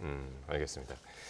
자, 이번에는 이제 국민의힘으로 가볼 텐데요. 국민의힘은 총선 패배에 대한 이제 원인 진단을 이제 계속하고 있는데 특히 이 백서 발간을 둘러싸고 내부 논쟁이 격화되는 모습입니다. 관련 발언들 직접 듣고 오겠습니다. 이제 백서 작업은 이미 이쯤에서 중단해야 된다고 봅니다. 사실상 한동훈 재등판을 막기 위한 백서 발간 아니냐 누가 봐도 그렇게 보이고 이미 당내 구성원들로부터 또 당 지지자들로부터 정당성, 소구력을 거의 상실했기 때문에 이쯤에서 접는 게 낫다 이런 생각을 합니다. 특정인을 공격할 의도는 없습니다. 하지만 책임은 좀 다른 겁니다. 한동훈 위원장이 본인이 책임이 있다고 인정을 했기 때문에 비대위원장에서 그 다음날 사퇴한 거 아닙니까? 대통령도 책임 있으시죠. 책임 있음을 실감한다. 그래서 기자회견도 하시고 바꾸겠다 하신 거 아닙니까? 대통령, 한동훈 위원장 둘 다 책임 있습니다. 먼저 이 질문부터 좀 드려야 될 것 같은데요. 총선 백서 특위가 특정인, 그게 이제 한동훈 전 위원장을 겨냥하고 있다라는 비판은 어떻게 보십니까? 그럴 의심을 지금 받을 수밖에 없는 여러 가지 국면들이 나타나고 있어요. 예를 든다면 뭐 질문을 하는데 2조 심판이 그 요번 총선 실패에 그 어느 정도의 영향을 끼쳤느냐, 내지는 그 소위 선대위를 단일 그 선대위로 만든 뭐 그런 부분이라든지, 그러면서 이미 그 지금 백서를 만들기도 전에 한동훈에게 책임이 있다라고 전제하고 하잖아요. 그런데다가 저 조정은 조정은 의원이죠. 저 정치인에 대해서 저는 별로 아는 게 없습니다. 그러니까 제가 아는 거는 언론 보도라든지 자료만 가지고 접할 뿐인데, 생각보다 굉장히 다채로워요, 경력이. 원래 김영주 의원님 아시다시피 그쪽 계열의 그 비례대표로 해가지고 민주당으로 해가지고 원래 시대 전환인가? 누구 말 맞다나 전환을 했어요, 당을. 그래갖고 여기 지금 인재로 들어와서 또 인재 영입 부위원장을 했단 말입니다. 그리고 또 그 국회의원 시절에 활동을 굉장히 잘해갖고 칭찬도 많이 받았다 그래요. 근데 그 활동 내역을 보면 재밌는 게 김건희 특검법 반대, 대장동 특검 해야 된다. 뭐 그다음에 이재명 사퇴 이런 걸 촉구했다 그래요, 한편으로는. 근데 또 한편으로는 기본소득법을 가장 최초로 제안한 정치인이래요. 근데 기본소득이 지금 이재명 대표가 나름대로 굉장히 심혈을 기울이는 그거잖아요. 그리고 요번에 그 25만 원 지원금, 근데 재난지원금에 대해서도 가장 최초로 제안한 사람이다. 모르겠어요. 이게 정확한 정보인지는 모르지만 제가 찾아본 정보로는 그렇거든요. 그러니까 저 조정훈이라는 정치인은 지금 이 국민의힘에서 백서 만드는데 당신 백서 만들지만 이렇게 단순하게 접근할 정치인은 아닌 것 같아요. 그리고 본인이 지금 당대표까지도 생각하고 있다라는 또 방증까지 나오고 있거든요. 단지 이렇게 얘기를 해야 맞아요. 본인은 아니라고 지금 아니, 본인은 할 수 있다라고 또 가능성을 열어놨어요. 근데 제가 볼 때는 백서는 만들어야죠. 저렇게 대패를 하고 백서도 없이 하면은 그게 책임 여당으로서 정당의 그런 그 존립에도 문제가 있는 것입니다. 백서 특위 위원장으로서의 자격에 문제가 있다고. 왜냐하면은 본인도 인재 영입 부위원장 했으면 본인도 책임이 있는 데다가 더군다나 본인이 뭐 전당대회에 관심이 있다면 더더군다나 내려놔야 되고, 저런 백서를요, 왜 당 안에 인사가 만들어요? 전혀 객관적인 관전자 내지는 전문가들이 만들어야 맞는 것인데, 본인이 태스크포스 단장을 하다 보니까 내부에서 아우성이 나오고 지금 가만히 보면은 국민의힘이 분화되는 양상까지 보이고 있어요. 김 의원님, 어떻게 보시나요? 그래서 이제 그 우리 백서 대표팀이 있고 또 특목회라고 이제 그 뭐 초선 당선인들 뭐 그런 분들이 처방을 정반대로 하고 있어요. 그분들은 이태원 사태에 대해서 공감이 부족했다든지, 이종섭 대사 부분이 해서 회피했다든지, 입틀막 했다든지, 이런 그분들의 주장하는 것은 대체로 용산, 즉 윤석열 대통령실이 굉장히 주된 참패의 원인이다, 그렇게 얘기를 하고 있는 반면에 그 당 안의 TF팀은 거의 그 얘기는 거의 싹 빼놓고 나머지 실제적으로 보면 한동훈 리더십에 대해서 왜 혼자 했냐, 왜 2조 심판론을 했냐, 이런 부분을 가지고 정리한다 하면 사실 그런 면에서 조금 이제 노선 차이가 있다. 그렇게 볼 수밖에. 그러니까 국민의힘 안에서 지금 친윤, 친한 의원들 간에 이제 지금 갈등이 표면화되고 있는 것이다라고 보고 계시는 거군요. 그래서 실제로, 그리고 또 하나 이제 뭐 7월달에 전당대회를 하신다고 그랬는데, 그러면 1, 2개월 활동해서 저런 규명을 하는 것이 과연 전반적으로 앞으로 미래의 국민의힘에 도움이 될 것이냐, 저는 그렇게 보지 않고 아까 이제 신조 의원도 분란만 일으키는 백서가 될 것이다라고 보입니다. 오히려 제가 왜냐하면 이 소선거구제 하에서 실제적으로 당 간의 지지율이 차이가 많지 않은 상태에서 왜 60석 이상의 차이를 2번 이상 똑같이 받았느냐에 대한 제도적인 부분도 있는 것이고요. 또 당이 실제적으로 그만큼 인재를 제대로 키워왔는가, 영입했는가, 굉장히 구분해야 될 게 많습니다. 저는 제가 느낄 때 이번 총선에서 민주당은 확실하게 전국 정당이 되었습니다. 울산에서 당선자도 나왔고 부산도 진짜 그야말로 다 뭐 수영 해운대도 다 이번에 민주당이 차지할 뻔했거든요. 그런데 비해서 충청 이남부터 호남까지 국민의힘이 거의 뭐 발을 못 디디고 있는 이 형국을 어떻게 볼 것이냐. 네. 구조적인 문제이거든요. 예. 그런 부분에 대한 얘기보다는 한동훈 개인의 리더십 스타일에 대한 비판으로 가고 있어서 그런 이제 우려를 하고 있다 그렇게 봐야 될 것 같습니다. 그럼 마지막으로 간단하게 여쭤봐야겠네요, 두 분한테. 지금 이제 원래는 지금 친윤계에서는 한동훈 등판에 대해서는 이제 굉장히 부정적으로 여겨왔었는데 최근에 미묘한 입장 변화도 이제 감지가 되고 이철규 의원 같은 경우도 오롯이 본인 선택에 달렸다.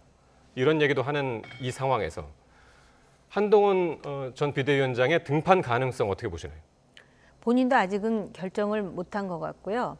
지금 적극적으로 뭐 방송 출연을 해서 자기 입장을 얘기한다든지 그러진 않고 있잖아요. 근데 이런 백서라든지 또 홍준표 시장의 그런 거친 발언 같은 게 계기가 될 수는 있겠죠. 그런데 제가 볼 때 지금 이 백서 문제도 그렇고 한동훈 위원장이 나오게 되면은 아무리 뭐 어떤 힘으로 막아도요. 이걸 뭐 당심 100%로 한다든지 아니면은 전대루를 바꿔서 뭐 3대7, 5대5로 하더라도요. 보니까 당원들 지지가 상당히 높더라고요. 그러더군요. 그러니까 예. 막을 수 없다고 생각하기 때문에 지금 그런 발언들이 나오는 게 아닌가. 그리고 한동훈을 막으면은 또 뒤에 유승민 의원, 전 의원도 또 나올 가능성이 있지 않습니까? 그러니까는 그럴 바에는 뭐 나중에 뭐 필요하면은 야권하고 얘기하면 된다 이런 정말 상당히 얼척이 없는 그런 발언들까지 하는 그런 상황이에요. 예. 그러니까 여론조사를 놓고 봤을 때 당심이든 민심이든 지금 한동훈 지지율이 높기 때문에 나올 가능성이 커지면서 친윤계의 뭐 이런 입장도 좀 변화가 있는 것이 아니냐 그런 네, 말씀인 그렇습니다. 것 같아요. 근데 이제 한동훈 비대위원장이 들리는 지난번 동아일보 며칠 전에 그런 얘기했습니다만은 윤 대통령이 잘 못하고 있는 것 같다. 그런 이미지를 띄우면서 한 비대위원장이 출마 결심을 한 듯한 느낌으로 전해지거든요.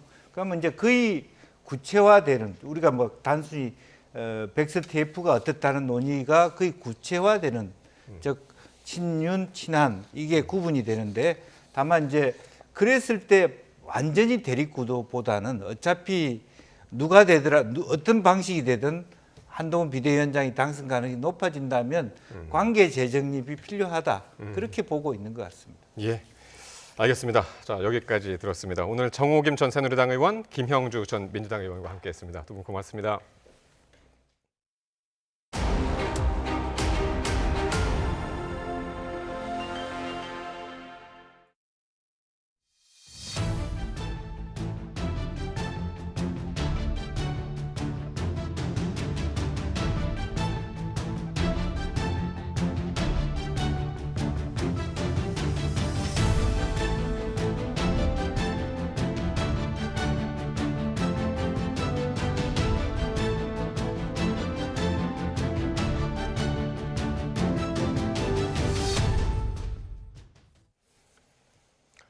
북한이 오늘 동해상으로 25일 만에 단거리 탄도미사일 여러 발을 발사했습니다. 미사일 발사에 앞서서 김여정 노동당 부부장은 최근 공개한 무기 체계들이 남측을 겨냥한 거라면서 대러 수출용이라는 관측을 부인했는데요. 우리 정부는 북한의 후한무치함을 규탄하며 분명한 대가가 따를 것이라고 경고했습니다. 조수현 기자가 보도합니다. 북한이 원산 일대에서 동해상으로 단거리 탄도미사일 여러 발을 발사했습니다. 지난달 22일 600mm 초대형 방사포를 발사한 지 25일 만입니다. 미사일은 함경북도 길쭉은 앞바다의 알섬 방향으로 300km 정도 날아간 뒤 동해상에 탄착했으며 군은 세부 재원을 분석 중입니다. 군 당국은 미사일 발사 즉시 추적 감시하고 미국, 일본 측과 정보를 공유했다며 어떠한 도발에도 압도적으로 대응할 것이라고 강조했습니다.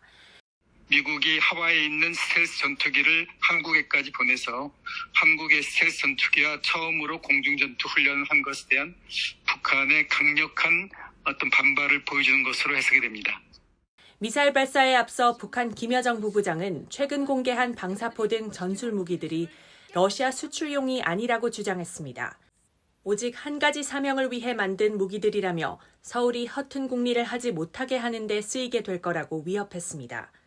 이에 우리 정부는 북한이 안보리 결의를 위반해 러시아와 불법 군사협력을 계속하며 이를 후안무치하게 부인하는 것을 규탄한다고 밝혔습니다. 러시아와 북한 간 무기 거래가 100일하에 드러났음에도 여전히 북한은 러시아와의 무기 거래를 부인하고 있는데 이는 북한 스스로도 불법적인 행위라는 것을 알고 있음을 보여주는 것입니다.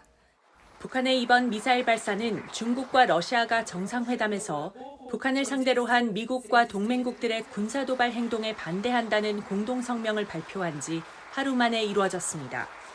정부는 미국 등 우방국들과 긴밀히 공조하면서 북한의 불법 행위에 분명한 대가가 따르도록 할 것이라고 강조했습니다. YTN 조수연입니다. 북한 조선중앙통신은 오는 8월 진행될 한미연합훈련 을지 자유의 방패 UFS에 대해 대규모 합동군사연습으로 북한의 힘과 의지를 시험하려 든다면 재앙적인 후과에 대해 먼저 숙고해야 할 것이라고 위협했습니다. 조선중앙통신은 핵전쟁 계획을 최종 완성, 전면 실행할 것을 목표로 하는 8월의 합동군사연습은 어떠한 적대적 의도도 없다는 타령이 기만적인 위선이라는 것을 실증한다며 이같이 주장했습니다. 북한은 한미가 오는 8월 UFS에서 북한의 핵 공격에 대응한 핵작전 연습을 처음 시행하기로 한 데 대해 경계심을 나타낸 것으로 보입니다. 근대화 이후 60년 넘게 쓰여온 문화재라는 용어가 오늘부터 국가유산으로 대체됩니다. 또 문화재청도 국가유산청으로 새 간판을 달고 지정 문화재 주변 500m 일괄 규제도 완화됩니다. 권민석 기자의 보도입니다. 지난 1962년 문화재 보호법 제정 이후 문화재란 용어는 반세기 넘게 통용돼 왔습니다. 일본이 1950년 문화와 재화를 합친 독일어를 번역했으면서 국내에 자리 잡았는데 문화보단 재화 개념에 가깝고 사람이나 자연물을 포괄하기 어려운 단점이 있었습니다. 시대적 변화를 반영해 오늘부터 문화재란 용어는 국가유산으로 공식 대체됩니다. 1999년 청단위 승격 이후 25년 만에 문화재청도 국가유산청으로 새롭게 출발합니다. 이미 유네스코 등 국제사회는 유산이란 용어를 널리 써왔습니다. 이에 따라 명승과 천연기념물은 자연유산으로, 민속문화재와 유형문화재 등은 문화유산으로, 사람을 포함한 무형문화재는 무형유산으로 바뀝니다. 또 지정문화재 주변 500m를 일괄 규제하던 방식에서 벗어나 최대 200m 이내로 제한 범위를 완화하는 등 역사문화환경 보존 지역의 합리적 재조정도 이루어집니다. 지난 2021년 경기 김포시 장릉 주변에 고층 아파트가 들어서 촉발된 이른바 왕릉뷰 논란을 되풀이하지 않겠다는 겁니다. 제작된 지 50년 이상 지난 일반 동산 문화유산의 해외 반출 규제 완화도 추진됩니다. 1946년 이후 만들어진 작품은 특별한 허가 없이 국외 반출이 가능하도록 현행법을 개정합니다. 국가유산청은 국가유산을 찾는 관광객을 위해 지자체 숙박시설과 음식점 등에서 할인받을 수 있는 K-헤리티지 패스 도입도 추진하고 있습니다. YTN 권민석입니다. 윤석열 대통령은 국가유산을 세계에 널리 전하고 알려 대한민국을 명실상부한 글로벌 문화 중추 국가로 만들겠다고 밝혔습니다. 윤 대통령은 오늘 오전 정부 대전청사에서 열린 국가유산청 출범식에 참석해 문화재라는 오랜 이름이 국가유산으로 바뀌는 역사적인 날이라며 이같이 말했습니다. 윤 대통령은 그동안 문화재 관리가 유산을 보존하는 데 집중하는 과거 회귀형이었다면 앞으로는 국가유산을 발굴, 보존, 계승하는 동시에 더 발전시키고 확산하는 미래지향형 체계가 될 것이라고 강조했습니다. 이틀간 상승 행진을 이어가던 우리 증시가 외국인 차익 실현 매물에 이틀 만에 하락세로 반전했습니다. 달러화는 다시 강세로 돌아섰고 원달러 환율이 10원가량 올랐습니다. 류한홍 기자가 전해드립니다. 2770선을 놓고 하던 코스피가 다시 2720선으로 물러섰습니다. 유가증권 시장에서 코스피는 0.06% 내린 채 출발해 하락폭을 키우다 1.03% 하락한 2724.62로 마감했습니다. 코스닥 지수 역시 0.15% 내린 869.06으로 시작해 1.76% 하락한 855.06으로 장을 마쳤습니다. 간밤에 뉴욕 증시에서 3대 지수가 모두 장중 역대 최고치를 찍었지만 연방준비은행 총재들의 잇따른 매파적 발언에 하락 반전한 영향을 고스란히 받았습니다. 외국인이 차익 실현을 위해 매물을 쏟아내면서 지수가 모두 하락했습니다. 미국 기준금리 인하 기대가 약화되면서 달러화가 강세로 돌아섰고 서울 외환시장에서 원달러 환율은 9.9원 오른 1354.9원에 마감했습니다.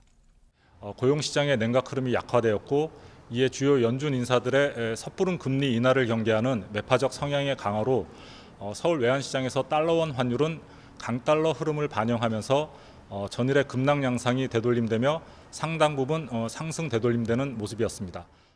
미국에서 하루 만에 금리 인하 전망이 뒤바뀌면서 우리 증시와 외환시장 분위기도 급냉했습니다.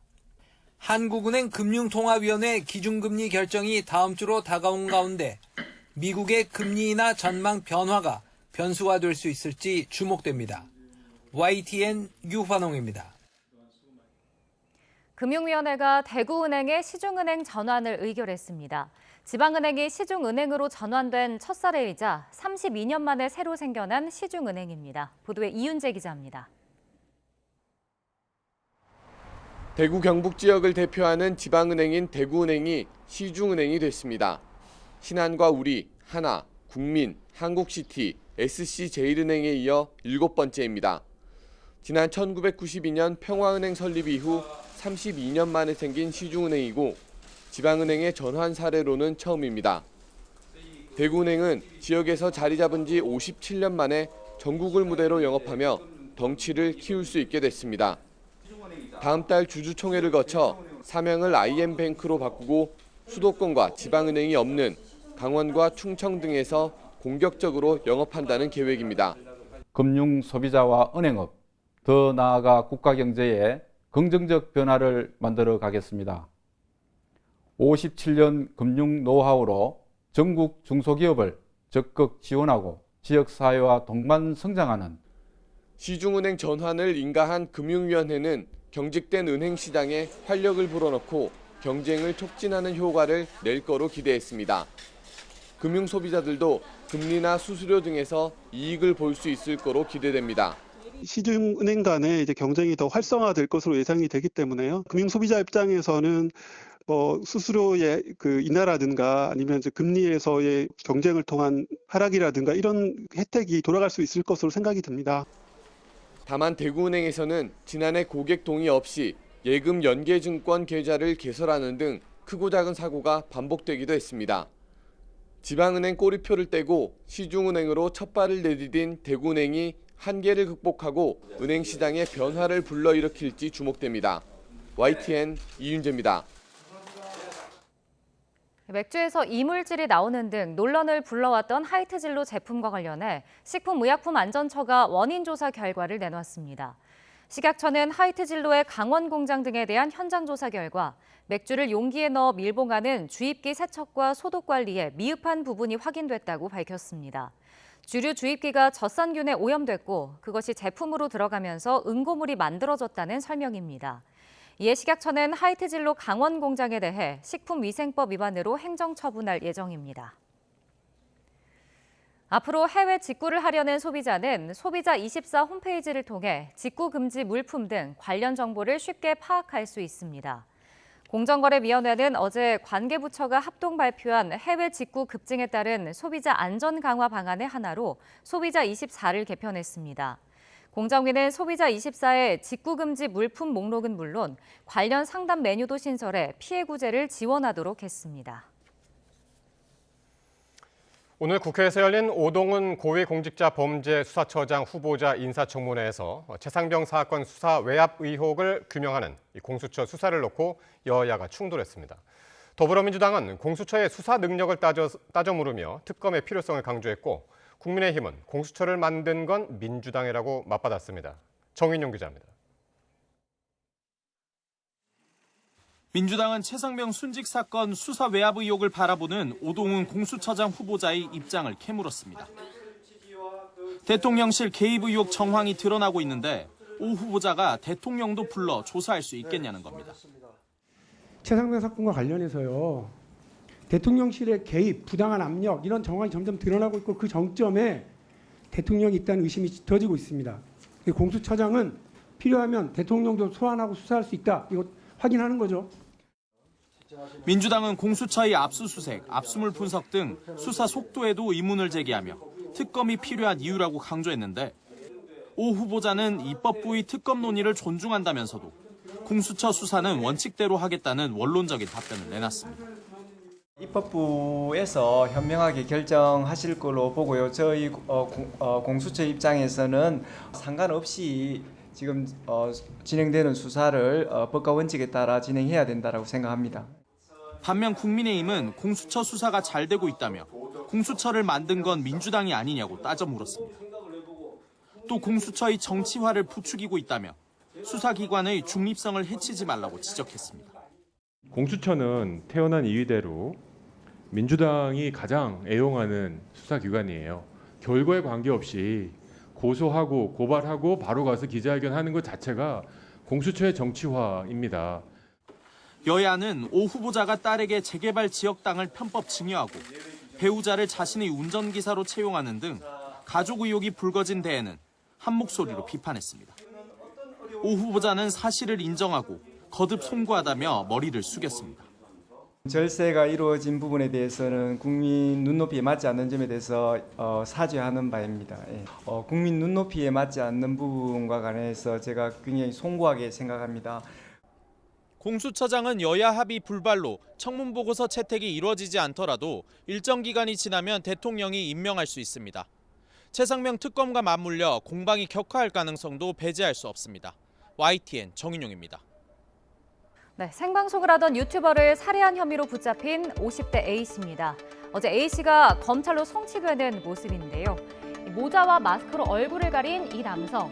그런데 미용실에서 볼 수 있을 법한 검은 가운을 덮고 있습니다. 이날 A씨가 입었던 건 다름 아닌 수갑 가리개였습니다. 보통 수갑 가리개는 수갑을 차거나 포승줄에 묶인 피의자의 모습을 외부에 노출하지 않기 위해서 사용하는데요. 피의자 인격을 보호하고 또 시각적으로 느낄 수 있는 부정적인 이미지를 해소하기 위한 겁니다. 일반적으로는 수건이나 옷 등을 활용해서 가렸는데 어제 A씨의 모습은 이전과는 낯설게 느껴질 수밖에 없었습니다. 이 검은 가운은 부산 연제경찰서에서 직접 업체에 의뢰해서 만든 것으로 알려졌습니다. 국가인권위원회가 수갑과 포승줄이 외부에 노출되는 것은 인권 침해에 해당한다면서 개선을 권고한 데 따른 것이었습니다.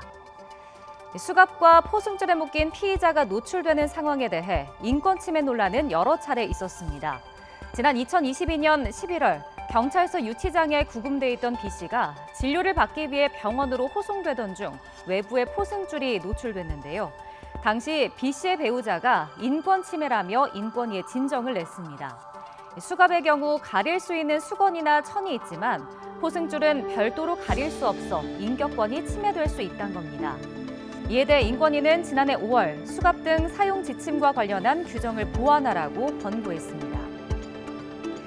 이 같은 권고에 경찰은 포승줄 가리개로 줄이 보이지 않게 벨트형 포승줄을 사용하거나 포승줄에 묶인 모습이 아예 드러나지 않는 조끼형, 그리고 이 피의자 상체를 모두 가릴 수 있는 판초 형태의 가림막을 만들어서 사용하고 있습니다.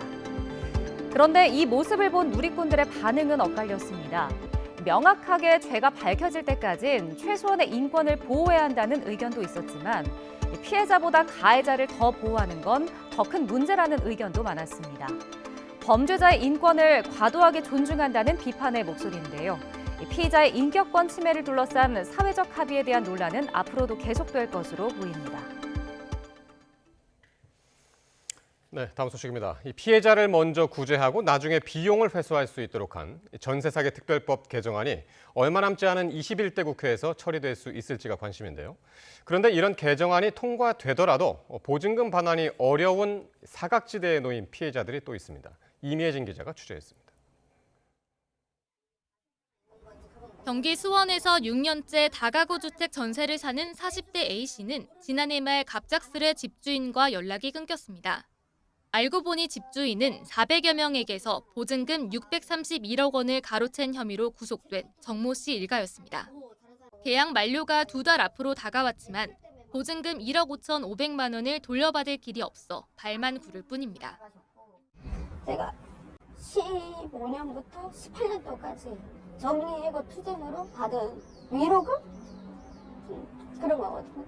거의 그 돈을 다 여기다 넣은 거죠. 그것도 모자라서 싸고 싼 집을 찾아서 온 건데. 지난해 전세 사기 특별법이 마련돼 피해자로 인정도 받았지만 상황은 별반 달라지지 않았습니다. 호실별로 집주인이 달라 개별 등기를 하는 다세대 주택과 달리 집주인이 같은 다가구 주택은 단독주택으로 분류돼 별도 등기가 되지 않고 경매에 넘어가면 세입자들 간 순위에 따라 보증금 회수가 결정되기 때문입니다. A씨는 근저당 순위가 6번째이고 소액 임차인 기준에도 들지 못해 최우선 변제금조차 받지 못했습니다. 저희는 뭐 경매가 이제 들어간다고는 하지만 이게 통으로 경매를 해야 된대요.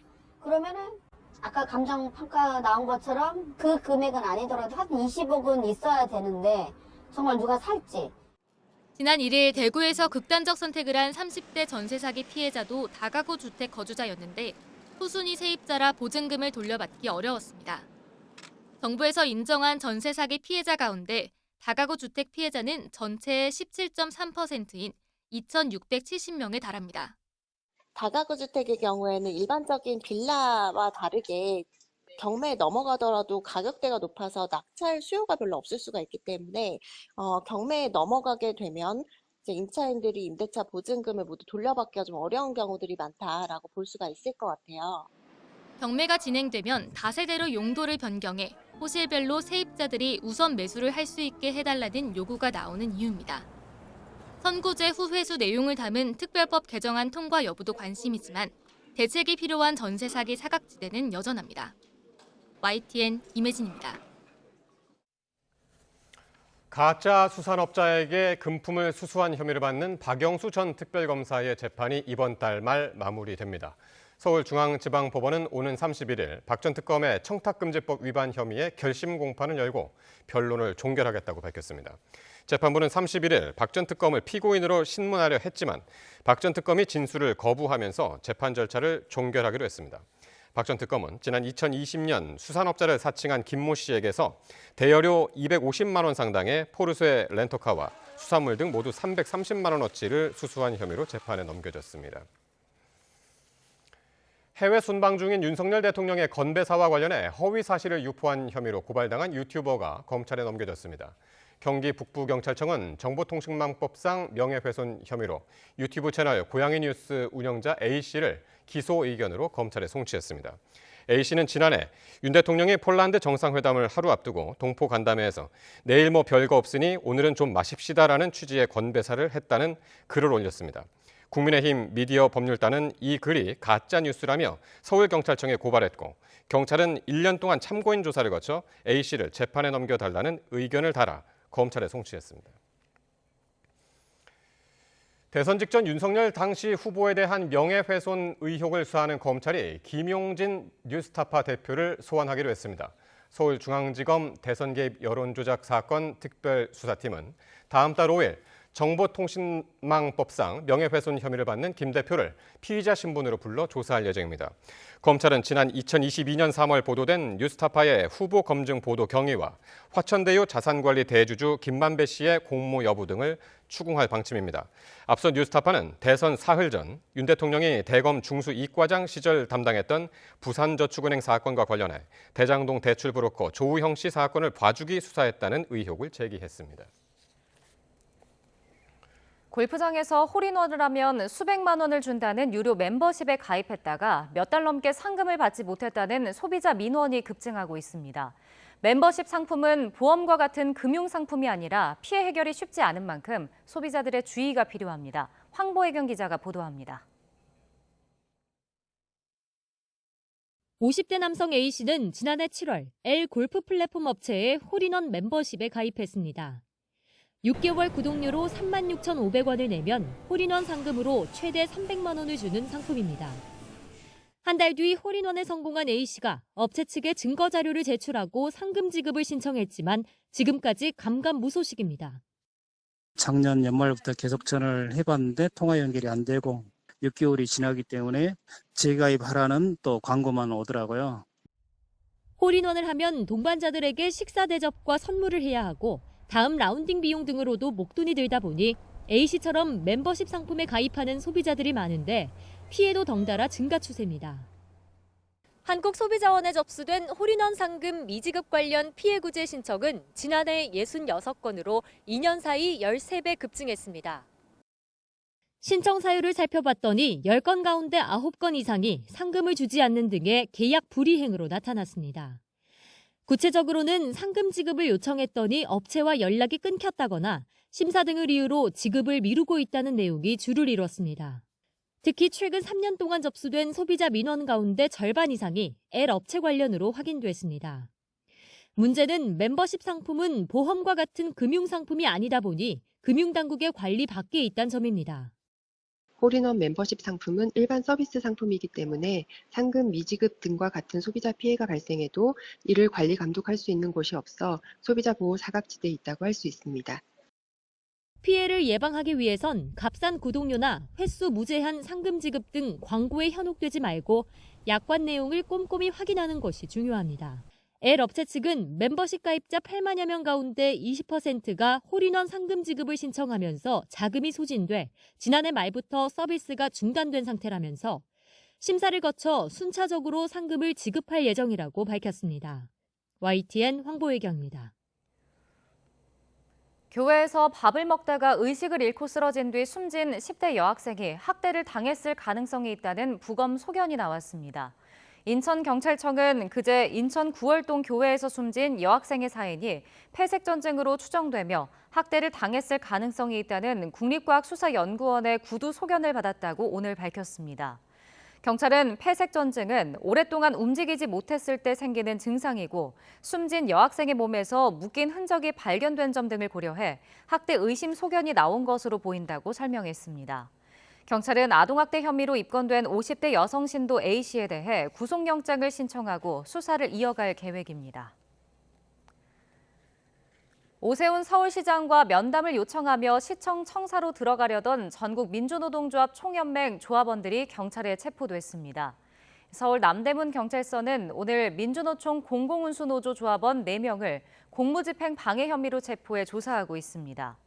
이들은 오늘 오전 11시쯤 서울시청 옆에서 서울시 사회서비스원 지원 중단 조례 통과에 반발하는 결의대회를 하다가 오 시장과 면담하겠다며 시청으로 진입하려다 경찰과 충돌한 혐의를 받습니다. 체험학습을 다녀오던 학생들이 탄 버스와 여러 차량이 부딪히는 연쇄 추돌 사고가 났습니다. 오늘 오후 5시쯤 경부고속도로 서울 방면 죽전휴게소 부근에서 버스 2대와 승용차 2대 등 차량 6대가 잇따라 부딪혔습니다. 이 사고로 SUV 차량 운전자 30대 여성이 크게 다쳐 인근 병원으로 옮겨졌고 전세버스에 타고 있던 고등학생 3명 등 7명도 다쳤습니다. 다친 고등학생들이 탄 버스는 현장 체험학습을 다녀오던 길이었습니다. 사고 여파로 상행선 5개 차로 가운데 2개가 1시간 정도 통제돼 극심한 정체가 빚어졌습니다. 이른바 드론 택시로 불리는 도심항공교통이나 자율주행차는 머지않은 미래 우리 삶을 바꿀 기술들로 꼽힙니다. 이런 국토교통 미래 기술을 선보이는 전시에 최도희 기자가 다녀왔습니다. 마치 살아있는 개처럼 다리를 구부렸다 펴고 움직일 땐 4발로 균형을 맞추며 걸어가는 사족보행 로봇개입니다. 위험한 건설 현장에 사람 대신 사족보행 로봇개를 투입하면 로봇에 설치한 카메라 등을 통해 3차원 데이터를 수집할 수 있습니다. 상용화되면 공사 현장의 안전 지킴이로서 그 역할을 톡톡히 해낼 것으로 기대됩니다. 복잡한 교통 문제를 해결할 미래의 교통수단으로 주목받고 있는 드론 택시. 하늘길을 오가는 운송수단인 만큼 안전한 운영체계는 필수입니다. 관람객들은 도심항공교통 UAM 시뮬레이터를 통해서 운영 과정을 직접 눈으로 확인할 수 있습니다. 특히 UAM 관련돼서 제가 지금 주제를 진행하고 있어가지고 그와 관련해서 우리나라 기업들이나 정부 부처들이 많아가지고 유익한 정보를 얻을 수 있는 것 같아서 좋은 것 같습니다. 운전자의 개입이 없어도 차량 스스로 주행 상황을 인지하고 판단해 제어할 수 있는 레벨 4 수준의 자율주행 차량이 상용화될 경우 차량 배치와 반납을 자동으로 할 수 있는 공유차 서비스 애플리케이션도 눈길을 끕니다. 이렇게 미래의 삶을 바꿀 것으로 기대되는 국토교통 미래 기술이 한자리에 모였습니다. 관련 기술 연구자들에게는 기술을 실증하고 개선하는 기회가 됐고, 이런 기술 대전에 참여함으로써 랩실에서만 모든 실험을 진행하는 것이 아니라 실제 현장에서 저희가 개발한 기술을 실증하고 검사하고 또 개선할 수 있는 그런 기회를 가질 수 있는 점이 가장 좋습니다. 관람객들에겐 삶에 밀접한 국토교통 관련 미래 기술을 미리 만나보는 체험의 장이 됐습니다. YTN 큐두입니다. 이번 여름에는 평년보다 더 덥고 많은 비가 올 거라는 전망이 있는데요. 수자원공사가 극한 호우 가능성을 고려해 일찌감치 댐 관리 비상체계를 가동했습니다. 보도에 김민성 기자입니다. 강줄기를 가득 메운 흙탕물, 제방 너머 마을은 쑥대밭이 됐습니다. 집과 가족을 잃은 사람들이 거리에 나앉았습니다. 폭우로 전국이 휩쓸린 4년 전 여름의 기억이 아직 선명한데요. 올해도 많은 비가 예고돼 일찍부터 물관리에 비상이 걸렸습니다. 1차 홍수방어 역할을 하는 댐은 우리나라에 약 30곳. 올여름철 홍수기를 앞두고 한국수자원공사는 미리 댐의 물을 평소보다 더 많이 빼고 있습니다. 전국 30여 개 댐에서 홍수 조절 용량 61억 톤을 확보할 계획인데 소양강댐 저수량의 2배가 넘는 양입니다. 실제로 이번 봄 같은 경우에는 그 홍수 대비와 저수용량 확보를 위해서 다목적 댐 같은 경우엔 수문 방류를 4곳에서 이제 시행한 바가 있습니다. 극한 호우 상황을 가정한 모의 훈련에 전국의 모든 댐 관리자들이 참석했습니다. 섬진강댐 유역을 가상 공간으로 복제한 이른바 디지털 트윈 기술을 적용했습니다. 댐 방류 때 다리와 제방 등 위험 지역에 물이 넘치지 않는지 확인해 최적의 방류량을 결정하는 시스템입니다. 근본 홍수기에 수자원공사는 24시간 위기 대응 체계를 강화해서 국민의 생명과 재산을 보호하는 데 최선을 다하겠습니다. 예측 못할 기상이변으로 역대급 기록이 수시로 갈리는 요즘, 철저한 대비로 올해는 걱정을 덜 수 있을지 관심입니다. YTN 김민성입니다. 질병을 앓거나 다쳐 급하게 누군가의 돌봄이 필요할 때 누구나 이용할 수 있는 돌봄 지원 사업이 시작됩니다. 보건복지부는 다음 달부터 혼자 일상생활을 할 수 없지만 돌볼 가족이 없거나 다른 서비스를 이용할 수 없는 사람들이 이용 가능한 긴급 돌봄 서비스를 시작한다고 밝혔습니다. 이번 서비스는 월 최대 72시간 동안 희망하는 시간에 이용할 수 있으며 전문 인력이 이용자의 집을 방문해 가사 지원이나 이동 지원 서비스를 제공할 예정입니다. 소득 수준에 상관없이 긴급성 등 요건만 갖추면 신청할 수 있고 수급자나 차상위 계층은 무료로 중위소득 160% 기준을 넘는 사람은 전액 본인이 비용을 부담해야 합니다. 국내에서 고혈압으로 진료를 받는 환자가 5년 새 14%나 늘어나 750만 명에 육박하는 것으로 나타났습니다. 건강보험 심사평가원은 지난해 의료기관에서 고혈압으로 진료받은 환자는 746만여 명으로 국내 인구의 14.6% 수준이라고 밝혔습니다. 또 지난 2019년 654만여 명이었던 것에 비해 14.1%가 늘어난 것이라고 설명했습니다. 성별로는 남성 환자가 381만여 명으로 5년 새 16.3% 늘어났고 여성 환자는 11.9% 늘어난 364만여 명이었습니다. 송두환 국가인권위원장이 오늘 국제 성소수자 혐오 반대 날을 맞아 우리 사회에서 더는 차별과 혐오가 용납돼서는 안 된다고 밝혔습니다. 이어 인간으로서 존엄과 가치를 지키고 인권 존중이라는 민주주의 기본 가치를 지켜야 한다며 그것이 양보할 수 없는 책무라고 덧붙였습니다. 또 최근 지방자치단체 의회가 동성애를 조장한다는 이유로 학생 인권 조례를 폐지한 사실 등을 언급하며 성소수자를 우리 사회 구성원으로 인정하지 않겠다는 것으로 보여 우려스럽다고 지적했습니다.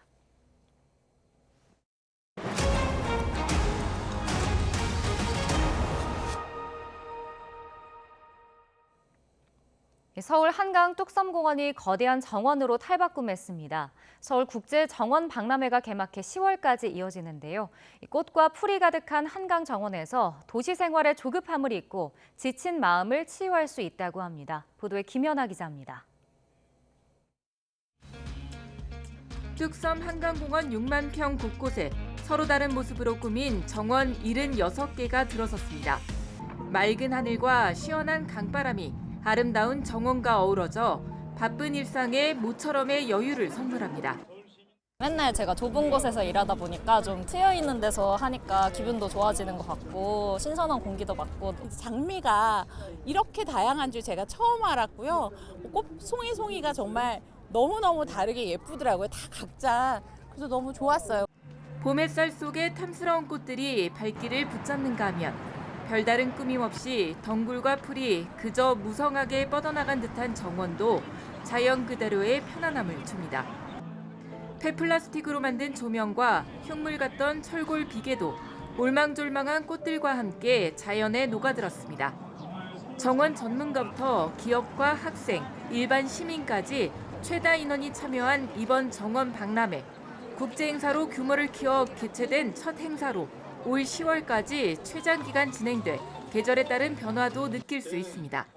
하나의 거대한 정원처럼 변모해가는 서울시의 상징적인 공간이 바로 이곳 뚝섬 한강공원이 되겠습니다. 정원으로 어떻게 서울을 꾸며갈 것이냐를 미래를 지켜봐 주시기 바랍니다. 정원은 서울 같은 대도시에선 일상의 지나친 긴장과 스트레스를 완화해주는 필수 공간입니다. 게다가 국가정원 1호인 순천만 정원이 두 번의 정원 박람회에 1,000만 명 가까이 끌어모은 데서 보듯 새로운 관광 모델로도 인정받고 있습니다. YTN 김현아입니다. 그룹 아이브가 미국 경제지 포브스 선정 아시아에서 영향력 있는 30세 이하 30인 명단에 이름을 올렸습니다. 포브스는 매년 금융과 예술 등 10개 분야별로 아시아 태평양 지역 22개 국가의 30세 이하 리더를 30명씩 선정하고 있습니다. 아이브는 이 가운데 엔터테인먼트, 스포츠 부문 30인 명단에 선정됐습니다. 포브스는 아이브를 매우 치열한 경쟁이 벌어지는 K-팝 시장에서 가장 인기 있는 걸그룹 중 하나라고 평가했습니다. 미국 정부가 미국 회사에 위장 취업해 680만 달러의 수익을 올린 북한 IT 노동자를 찾기 위해 무려 500만 달러의 현상금을 걸었습니다. 또 이들에게 불법 취득한 미국 내 아이디를 제공해 해킹 사업을 방조한 혐의 등으로 4명을 기소했다고 밝혔습니다. 박영진 기자가 보도합니다. 북한 IT 노동자 관련 정보에 최대 500만 달러의 현상금을 드립니다. 미 국무부는 테러 정보 신고 보상 프로그램 정의에 대한 보상을 통해 미국에 위장 취업한 북한 IT 노동자들에 대한 정보를 찾고 있다고 밝혔습니다. 대상은 한지호, 진천지, 슈아오란 등 3명의 북한 IT 노동자와 관리자 등 4명입니다. 북한 IT 노동자들은 2020년 10월부터 지난해 10월까지 300곳이 넘는 미국 기업에 위장 취업해 원격 소프트웨어나 앱 개발자로 일하면서 최소 680만 달러, 우리 돈으로 90억 원 넘게 벌었습니다. 미국 정부는 이들이 북한 군수공업부와 관련된 인물들로 두 곳의 미국 정부기관에도 최소 3차례에 걸쳐 취업하려 했지만 실패했다고 밝혔습니다. 이 과정에서 미국인 60여 명의 신분을 도용한 것으로 조사됐는데 미국 법무부는 북한 IT 노동자들에게 불법 취득한 미국 내 아이디를 제공한 조력자 4명을 기소했습니다. 이들은 미국 기업의 원격 근무자로 공식 취업한 뒤 90대 이상의 컴퓨터를 활용해 북한 노동자들이 마치 미국에 있는 것처럼 위장 취업한 회사에 원격 접속하는 것을 도운 것으로 드러났습니다. 또 북한 노동자들이 받은 돈을 세탁한 혐의 등도 받고 있습니다. 미국 정부는 또 북한과 러시아의 무기 거래에 관여한 러시아인 2명과 러시아 기업 3곳에 대한 제재도 발표했습니다. 미국은 러시아가 북한에 대한 유엔 안보리 결의를 직접 위반해가며 북한산 탄도미사일 40기 이상을 수입해 이미 우크라이나전에 사용했다고 지적했습니다. That Russia and the PRC have a role to play in helping rein in and engage the DPRK when it comes to their provocative and reckless and malign and destabilizing behavior. 미국은 이번 조치가 북한과 러시아의 불법 행위에 대한 책임을 묻고 대가를 치르게 하려는 미국 정부의 결의를 보여준다고 밝혔습니다. YTN 박영진입니다. 이스라엘군이 가자 지구 라파 동부에서 중심부 쪽으로 건물을 무너뜨리며 진입로를 확보하고 있어 지상군 투입을 위한 사전 작업일 가능성이 제기됐습니다. 미국 CNN은 상업 위성업체 플래닛랩스가 촬영한 위성 이미지를 분석한 결과 지난 9일 이후 라파 동부 지역에서 건물들이 잇따라 철거된 것으로 파악됐다고 보도했습니다. 현재 이스라엘군은 라파 국경 검문소에서 북쪽으로 1.6km 떨어진 지점에서 작업을 진행하고 있으며 이미 여러 블록이 완전히 평탄화된 것으로 전해졌습니다.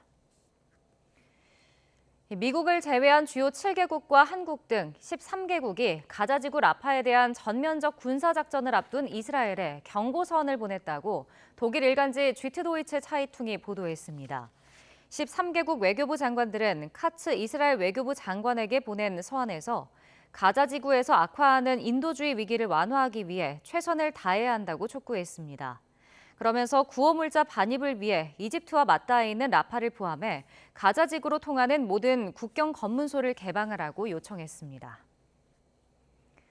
이스라엘의 가자지구 공습을 비판해온 스페인 정부가 이스라엘로 무기를 운반하는 외국 선박의 입항을 처음으로 거부했다고 로이터 통신이 보도했습니다. 알바레스 스페인 외교부 장관은 폭발물 27톤을 싣고 운항하던 덴마크 선적 선박이 오는 21일 스페인 남동부 항구에 입항을 요청했지만 거부했다고 밝혔습니다. 그러면서 지난해 10월부터 이스라엘에 무기 수출 허가를 내주지 않기로 한 결정과 같은 취지라고 설명했습니다.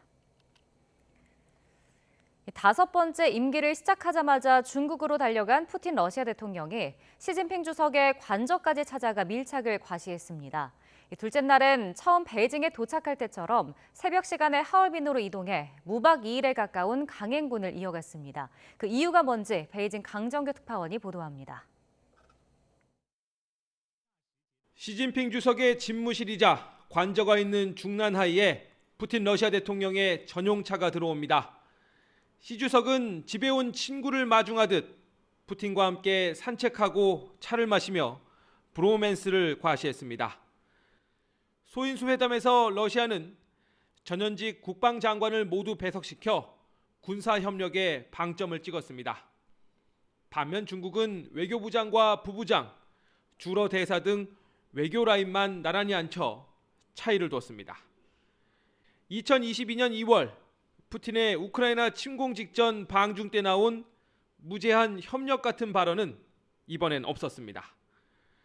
물밑 합의까진 알 수 없지만 중러 밀착에 대한 유럽의 우려를 의식한 수위 조절로 풀이됩니다.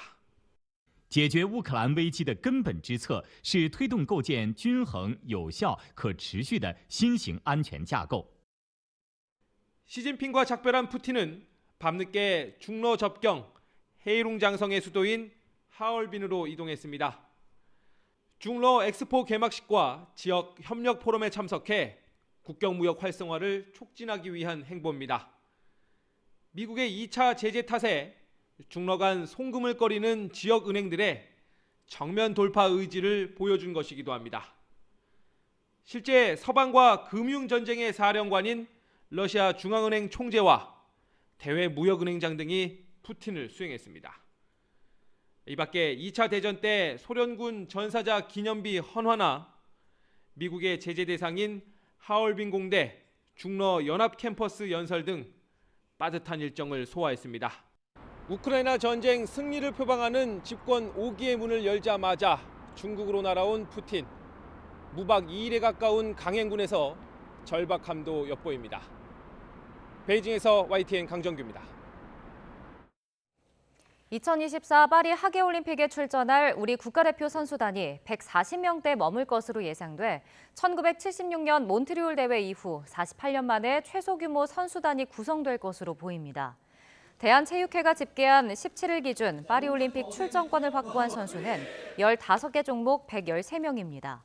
육상 등 11개 종목 선수가 추가로 파리올림픽 출전권에 도전 중이며 골프, 유도 등 6개 종목에서 파리올림픽 출전 선수가 더 합류할 것으로 체육회는 전망하고 있습니다.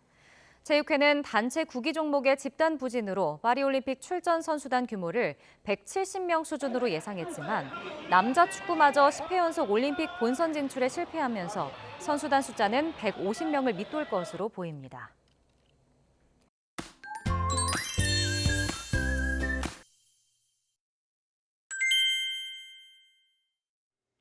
최근 휴일마다 비가 자주 와서 아쉬웠잖아요. 맞아요. 이 좋은 봄날에 어디 한번 가볼까 하면 비가 내려서 많이 아쉬웠습니다. 네, 아마 많은 분들이 그랬을 것 같은데요. 그런데 이번 주는 다르잖아요. 네, 맞습니다. 주말 내내 하늘도 맑고 공기도 깨끗하기 때문에 바깥 활동하기 딱입니다. 네, 하지만 내일은 서울 낮 기온이 26도, 모레는 28도까지 오르면서 날이 점점 더 더워지겠습니다. 뭐 더운 거야 시원한 옷차림 하면 되니까 괜찮습니다. 그쵸, 근데 주의할 게 한 가지 더 있습니다. 바로 강한 자외선인데요. 자외선 이거 자외선 차단제 바르면 되는 거 아닌가요? 그것도 괜찮을 것 같은데 제가 작년에 쓰던 게 있는데 그거 한번 찾아봐야겠습니다. 작년이요? 안 돼요.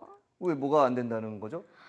네, 보통 자외선 차단제는 유통기한이 2년이기는 한데요. 한번 사용하고 나면 보관 상태에 따라 6개월까지도 짧아질 수 있단 말이에요. 6개월이요? 6개월은 넘은 것 같은데. 그럼 되도록 사용하지 않는 게 좋을 것 같은데요?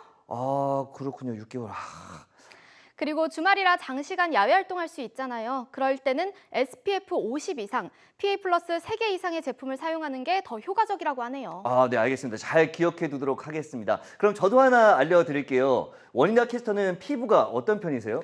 저는 조금 건조한 편인데. 건조한 편. 그렇다면 크림 형태의 제품이 좋고요. 지성인 분들은 에센스, 민감한 피부라면 무기자차를 선택하는 것이 좋다고 하네요. 네, 여러분도 참고하셔서 잘 맞는 자외선 차단제를 고르기 바랍니다. 지금까지 날씨 캔버스의 원희다. 김수현이었습니다. 일단은 김수현 캐스터가 자외선 차단제를 하나 사야겠네요. 네, 저희도 꼭 발라야 될 것 같습니다. YTN 뉴스나이트 금요일 순서 모두 마치겠습니다. 네, 저희는 다음 주 월요일 밤 9시 반에 새로운 이슈들과 함께 다시 찾아뵙겠습니다. 시청해주신 여러분 고맙습니다.